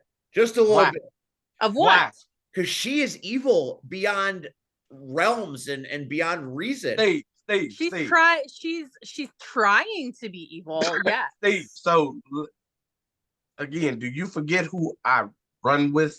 I know who you run with, Red, but she's cerebral unto the likes that you've never seen. Come on now. I've been doing this too long. MA, LPC, CAADC, MSTPSB. She is a licensed therapist. Okay, What you that want to mean? know? She's a Here's psychological my degree. terrorist. Here's my degree. BA, badass. The thoughts expressed Not worried. by co-hosts do not necessarily reflect my thoughts, Miss Sarai. I If know you've got a problem with this, bring it to my face. I'll be there on February 4th. Say it to my face. Will you have Red and Russian? Will you have this attitude if we have Davis and Sarai join us on the Power Hour? I don't give a damn. Have you met me? Again, do you, Steve? You think because she's a licensed therapist, she's a cerebral assassin for real? Steve, no, I'm fucking crazy. I'm licensed crazy. I'll stop taking my meds. So we'll see what happens. I don't give a fuck. Oh God. And I punched the shit out of the woman. Oh, Jesus Christ. Okay, well, we're going to get... I'm not afraid to hit a girl with glasses. We're moving right on. We will talk to David. And again, she has changed No Coast, and suddenly No Coasts are monks. Evil ninja warriors. I don't know. No, they're not ninja warriors. They're medieval monks. A bunch of bitches. Yeah. Well, I don't know if I would... Okay, so now we're gonna have Crazer and Blues and Davidson Sarai on here, and you're gonna say that to their face. Yeah. Steve. Okay.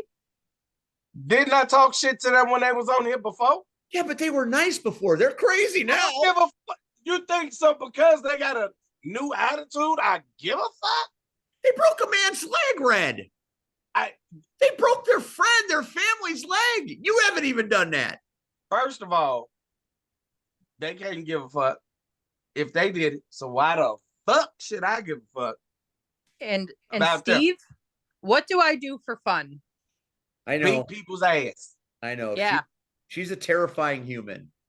She's terrifying, and I'll bring her on, and we'll see how this goes. I might call in sick for that episode. Anyway, Other things that happened: the Kings of the Sixth versus Rion and Maximus Orion. That's all part of that. Oh, I did it live. I just for you, so you can see. Oh yeah, but then you cut it. First of all, if you gonna go live, Steve, stay live. Don't. Hey, here's Shelly. Hey, here's Chris. I don't need.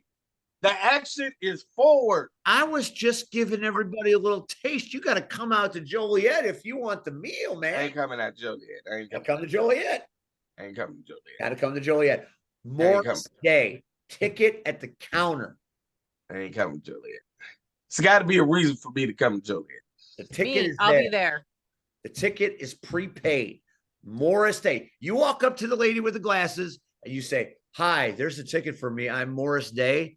You will get in because you are wrestling's Morris Day to me.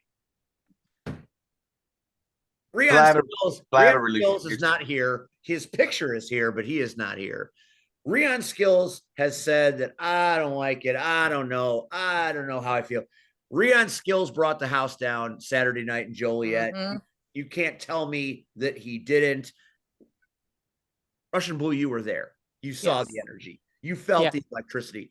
You felt it. We all felt it. We just don't know if Rion can feel it. We don't know, but it was amazing. Rion feels it. Rion too. Oh, wow, you are here. Wow. He felt it a little bit at the end when we were trying to get him to dance. Oh, hell. We did the waves. Is that 4 times. It's the morning after at Buffalo Wild Wings. Why aren't we doing this right now live? I'm offended. I'm hungry. Shit. Yeah, where are my wings?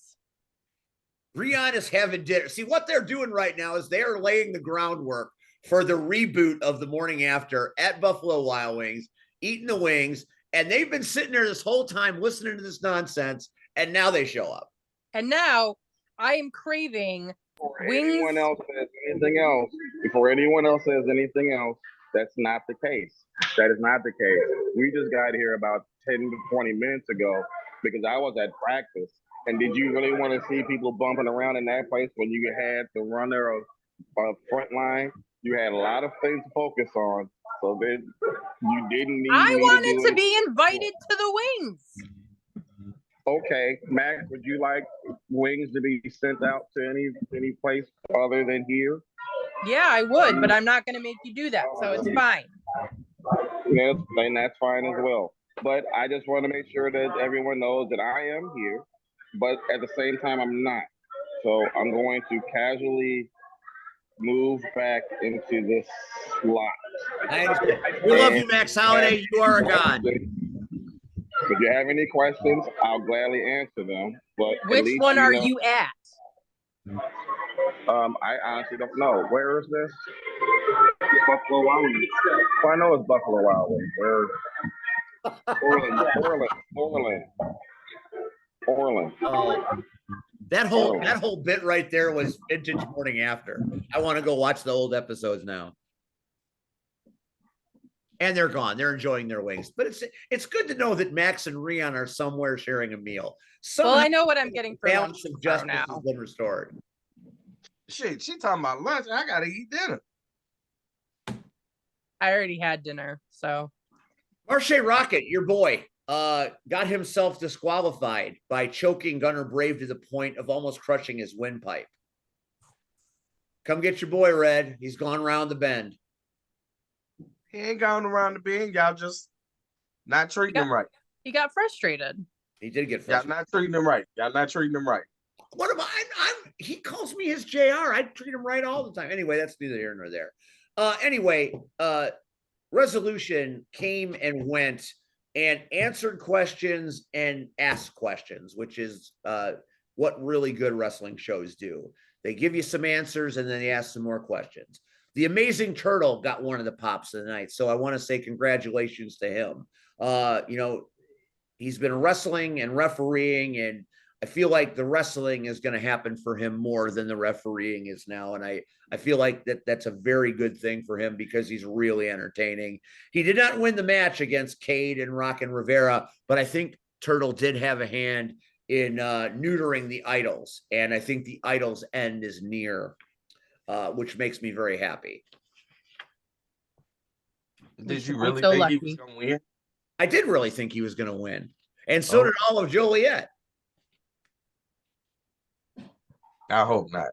We did. We all thought so. It was just one of those things. Wait, can we talk about the biggest moment of the night though? What would you like to say? When those damn coyotes came out for their match and launched the water bottle and it got stuck in the ceiling and we had a water bottle chant for the rest of their match. That's fair. We've never seen that before in Joliet or anywhere else. I'm sure it's still there. I'm sure it will be there for some time to come. Brooks Burna just does Brooks Burna things. And he launched a water bottle that got stuck in the ceiling, much like David Letterman used to get pencils stuck in the ceiling. And I've never seen that, nor did anybody ever see that because it's never been done. It was amazing. Considering how high that ceiling was, yes, that was amazing. High ceilings indeed. Rocket Pro Wrestling returns to Joliet for Cupid's Carnage in February. There are going to be a lot of match announcements upcoming, and I may or may not be wearing a dress. I hope that you will be. I'm going to have you looking so fabulous. I don't think me in a dress is anything anybody wants to see, but that's, again, neither here nor there. I want pictures. I want 8x10. You are not getting pictures. You know there will not. I'll get you a video. I want an 8x10. 8x10 framed. Yeah, well, it don't have to be framed because I frame it. This is out of hand. It'll sit right here every episode. I have the perfect dress. You would do that. You are just a punk enough to do that shit. I have the perfect dress in mind. Plus, you'll have to give it back, but I have a great dramatic flowy red robe that you can wear, but I do need it back because that's my being dramatic around the house robe. I understand and I appreciate your support and detriment to a certain extent because we could go either way here. That's right. TB12 once again in the playoffs. There's Red with his helmet. Red, I feel like anything could happen in the NFL playoffs. It usually does. Could Tom be headed back to another Super Bowl? I want, but again, at this point, just knowing that I've won fantasy football. I didn't win in our league. You won took second place. I won second. You but won in second. Wait. I got it right here. two other leagues, I took I got first your place. cash right here. I appreciate it on Saturday. I really need it right now. I got those ducats. I got them. I need that now. But football lost. If you'd have paid your own damn fee, you would have had double the money. Hey, I forgot about it. You took care of it, so hey. I always take care of you. That's my job. But I want to say I wish wrestling. I hope wrestling and everybody that watches wrestling, whether on TV or the independent pros, understand that just what happened to Damar Hamlin can happen to any of us at any time. Anytime. And I wish people would understand that, yeah, we go out to entertain, but we put our lives, our health on the line every time. And again, it is only by the grace of God that we're able to walk back through that curtain with minor injuries. During the season finale, kept asking why I had a shoulder brace on, and that's because during our match, I hurt my shoulder. And it puts in perspective that what if it wasn't my shoulder? What if it was my heart? What if I collapsed right then and there? People have to understand we do this because we love this and we say that. But on a serious note, people also need to understand the severity of when people really go out there and we're performing. That damn it, we're putting our lives on the line. We're putting our regular jobs on the line. It's true. We're putting our family's well-being on the line. So, we should make more. You know what? We really should, but that's for a totally different argument. But on the real situation, people should just appreciate what we do a little bit more. And I'm not saying they don't, but whether you like somebody, you hate somebody, hey, that's their job, and that's fine. But when people get in, there's a certain line. And I guess the biggest thing that respect what we do. Respect it.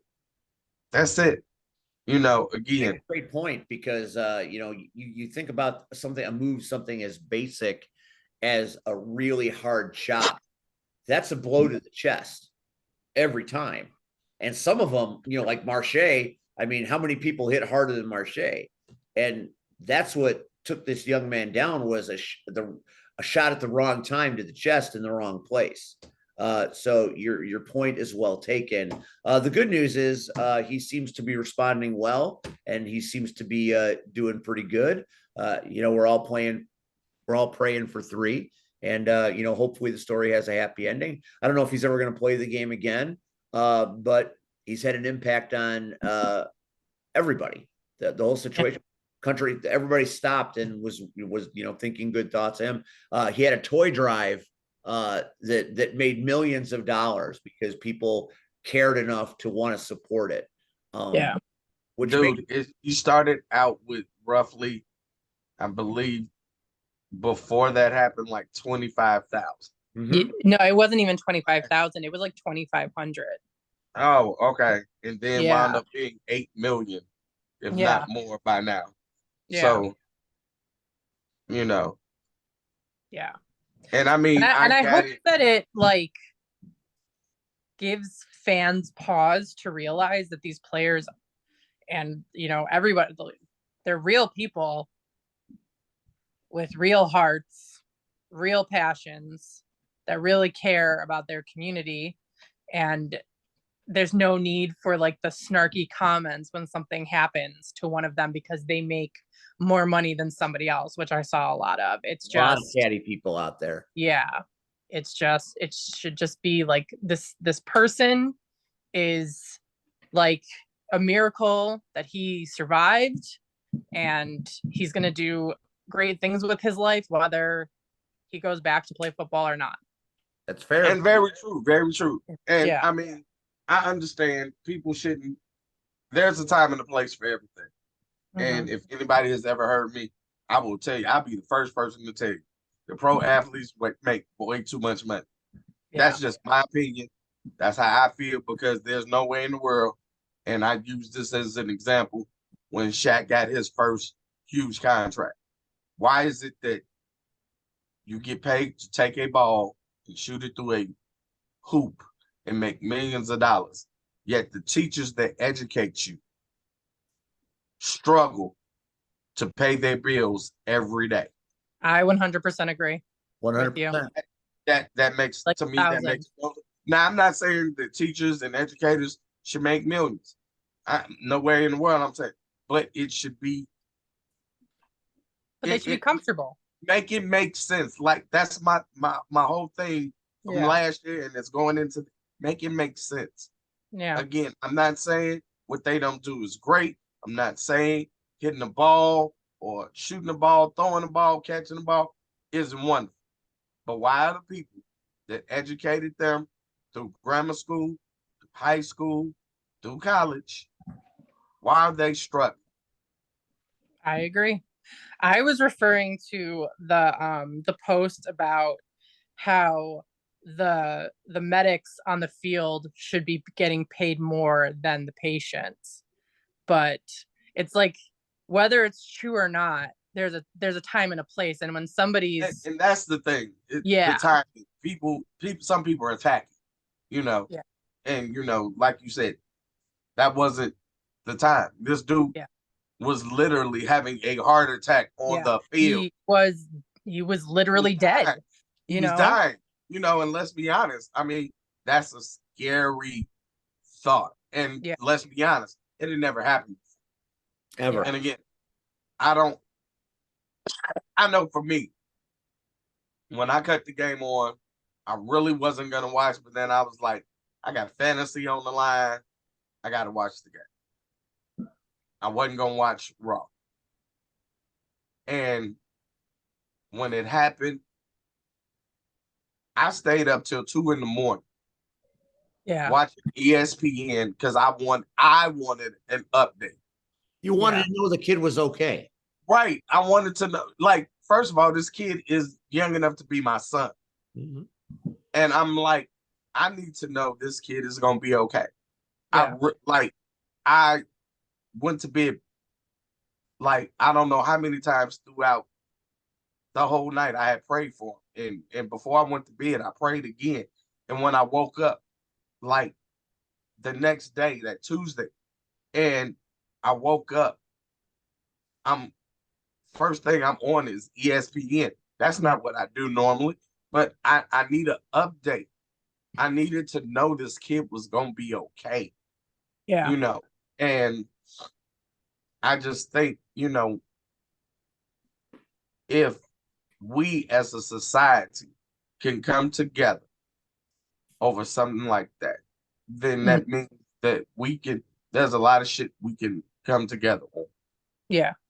That's why when stuff that plays into your race, your gender, your sexual orientation, and in the bigger scope of things, people, we're all human. Yeah. Look at this show, for example. And I'm not trying to put anybody on blast, but let's do it. You have a Black African American male. You got a pineapple. Okay. You have a white Caucasian male. You have a white Caucasian female. And I guarantee you right now, if we all took a knife with our hand and cut the inside, everybody's going to believe red. Wait a minute. I have a point to make. A wise man once said, because the blood inside of me is inside of you. Can you name that tune? No. I've heard it and I can't think of who it is. So, Can you feel it? oh Lord. Oh God. How about that? It's always got to go back to Always goes back to Riyadh. I'll give you what you want. Yeah, he gave it to you, didn't Did he? So, He regrets that shit too. I heard that, and it was bad. It was really, really bad. But it's fine. It's totally fine. That was a bad joke. That was a bad joke. I got nothing to follow that up with. I just wanted you to know it was bad. Hi, Max. Oh, he's saying hi, Max. So I guess I'll just put it. Yeah. That's all. Max don't care. Max just wants to eat his dinner. right. My mouth is watering. Hey man, cut the camera off, man, and go on back to you. All right. Oh, that's so good. All right. We've been going, and I gotta go eat. All right, wait. We got real quick. We got to finish this up. This Friday night, Franklin Park, Illinois, CSW returns season premiere. Special because it's the first time CSW will be live streaming their event on IWTV. Yes, we are finally on IWTV. My voice will be carried to many, many more people. So that could be good. That could be bad. There could be many more people that think I suck, or there could be many more people that think I'm great. But the match card is really good for an IWTV debut. We've got the women's champion making her first title defense. Sierra takes on the bombshell, Shelly Benson. That'll be amazing. Axel Rico defending his CSW champion against visiting dignitary Jacob Fatu in what will likely be a main event. That is a showstopper. Also, Conan Lycan takes on Cody James. So what you have is what Nick Swinky likes to call a hoss battle. That'll be very fun. The Hate Keepers, I'm out to get them in 2023. Then, of course, we have the B to the O to the Z, Steve Boz, Metro Division champion, taking on Victor Iniestra for the Metro Division title. That should be very cool. I'm very much looking forward to that. And then, of course, you know me, Red. I like a scramble match as much as anybody, right? Of course. How many scramble matches, Red? Too many. Because I like scrambled eggs. Anyway, my desire to destroy Joey Avalon completely begins Friday night.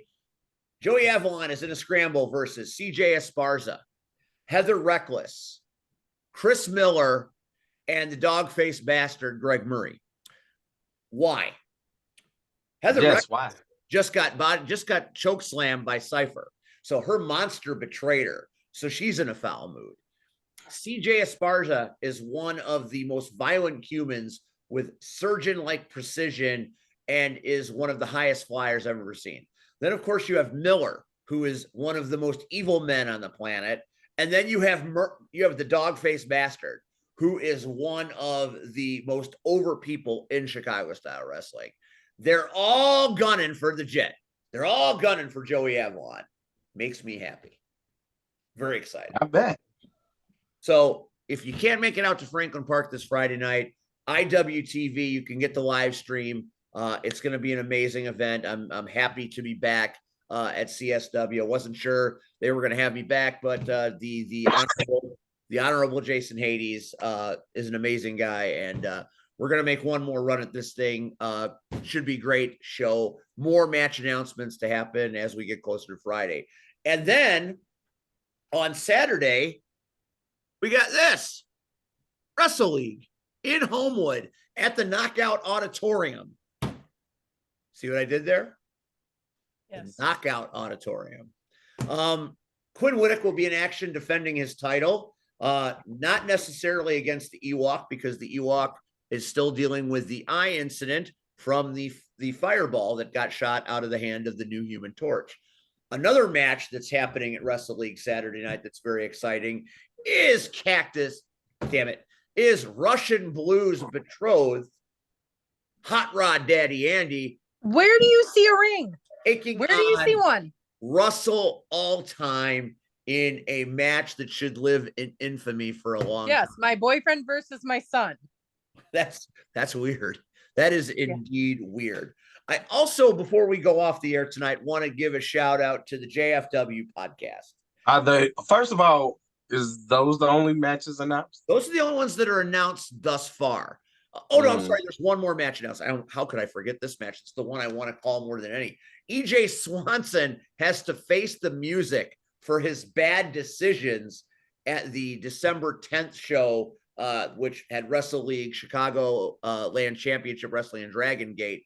He poked the bear and decided to turn on his mentor, Chris Logan. Now the Shogun is going to kill that boy. Yep. EJ Swanson's going to, that's why I told Ben he's not going to make it to February 17th because his path, EJ Swanson's path ends this Saturday night in Homewood as the Shogun has a reason to be pissed because he helped the Paragon beat Shogun. Is that it? That's all. Oh, well, I have not heard. I know that you're going to be in attendance, but I have not heard anything official about the ARC. I imagine you're going to be there. I know, you know. Oh, we're going to be there. Well, tell me about it. I don't know. You got to help me. Just you need to be there. I'm pissed. And bad shoulder or not, it's just certain shit I don't let get away. Oh, the wrench knocked you the fuck out. He did you see me laying on the ground? The wrench knocked you the fuck Did you see ambulance take me away? I saw Chris Tucker go over you and go, damn. No, I got That's up. what I saw. Did you not see me walk around? I saw you walk around like you were in concussion protocol. I must have missed that while Jungle Julie was throwing Dunkaroos at me. He got a sucker punch. That's all he did. He whipped your ass. Are you fighting Louis? Is it Red versus Louis? Because I think we should pay. I think a lot of people would come to see that match. Just understand, we pissed, and we ain't coming to play. We not coming to shuck and jive. We coming to fucking fuck somebody up. Who are you bringing? Your son? Don't worry about who I'm bringing. You bringing Miles? Don't worry about who I'm bringing. Miles coming to Homewood again. Just understand. When I say ARC, it can be anybody. And I mean anybody. Are you talking about JPL? It can be anybody. Are you talking about RVP? It can be anybody. Are you talking about DS? Could be anybody. Are you talking about Rion Skills? It could be anybody. Talking about Willie? No. Anybody. Can't even say his man's name on the show anymore. Can't even. Nope. And I do want to address that. I do want to. We are not going to address that tonight. No, we're addressing Travis right now. I'm addressing Travis. Oh, okay. You can address Travis. I'm addressing Travis. Willie was not canceled for calling us pretty. Willie was not canceled for calling us hot. Willie was canceled for calling us Team Coochie and talking about what he would do to us if he was in our presence. So that is why Willie is canceled. Thank you. I'm not even sure why we're canceling people still, but it happens. I just thought it was funny that Willie even got brought up on the show. Just put him on here. What's the worst thing that could happen? Free Willie. Agreed. Free Willie. I want an apology. I want an apology. And I want an acknowledgement that speaking about female athletes in this way, including other female wrestlers that you work with, it's fucked up. That's what I want. So I just want to make sure I got this right. You want an apology from Willie the Bomb Richardson himself? Yes, I do. Okay, Steve, you should work on that pronto. You know what? I'll do it myself. I know where he'll be the next couple weeks. I don't even want to be part of the show anymore. I mean, this may be a joke to you guys, and that's fine. It's not a joke to me. Not a joke. Trust me. No joke here. I'll switch it over. Look, Cactus. I know this is going to be, I'm sorry, Russian Blue, because I don't want you to try to cancel me in the process. Check it out. I do not joke. And the one thing that I've learned, especially when it comes to this type of scenario, and I hope you listen to me when I say this.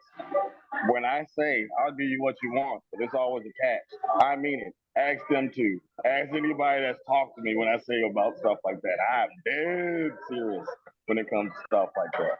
But see Red's face over there? Looking all, he knows.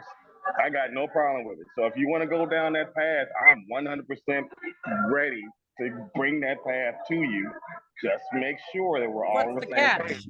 What's the catch? Well, let's see. What do you want the catch to be? I don't even know what you mean. Exactly. That's my point. I can bring him to you. You can bring him on the show. I can meet him at practice, but I can get him in front of you in one way, shape, or form, either physically or digital. I want it in writing. No, fuck writing, because writing can get torn up. You need it on the internet where he says it in front of you, so this way the internet is true.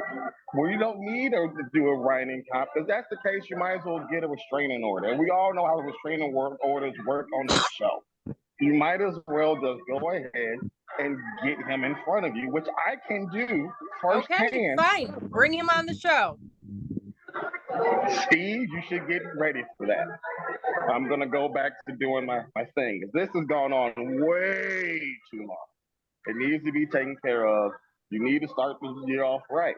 I'm all for doing bits, but I'm also for getting shit done and over with. And if you seriously want to get this done, I can help you get that done, but not in writing. That's no. We need to just get that done. Like, Okay. done. Okay. Okay. Okay. I'm going back to. I mean, I'm still here. I still can hear everything as stated by this thing, but I got no problem getting Whitley in front of you. All he has to do is not be a perv. That's it. That's it. Don't be a perv. I got you. Trust me, I got you back more than you realize. But just remember, there's always a catch. Okay. Always a catch. Please continue. Always back. Oh, that's gonna be great. Okay. Now can we end? Yeah, we're gonna end. Want to thank JFW for providing me very good legal information on their show. You can check it out on Apple Podcasts. Did you have a message for Travis Cactus? Travis Cactus? I'm sorry. That was my message. That was my message, because on his show, he said that he's like, I don't care if I get canceled for saying they're pretty or whatever. That's not what happened. That's true. That's fair. That's not what happened. It was like, and again, people can think it's funny. People can think I'm overreacting, but I've been doing roller derby for 7 fucking years. And beyond that, I'm a woman. And I am tired of people thinking it's okay to talk to me and about other athletes that happen to be female any old fucking way they want to. The end. And that is a wrap for the season premiere. I'd like to thank Ben Manthe for stopping in and regaling us with Tales of Frontline Pro. We'll have him back on, and we'll have Crystal back on as well. Next week on this program, potentially, card subject to change, Rocket Pro Wrestling, Frontline Pro Wrestling, Wrestle League Pro Wrestling, champion Quinn Whittick will be our guest. So until then, goodbye, Sea Red. Goodbye, Russian Blue. Bye. Goodbye, Skills. And goodbye, Max Holiday. And we'll see you all next Tuesday night on the Power Hour. I'm going to go get some wings. The Cactus Rack is going to Orland. Good night, everybody. Oh, shit.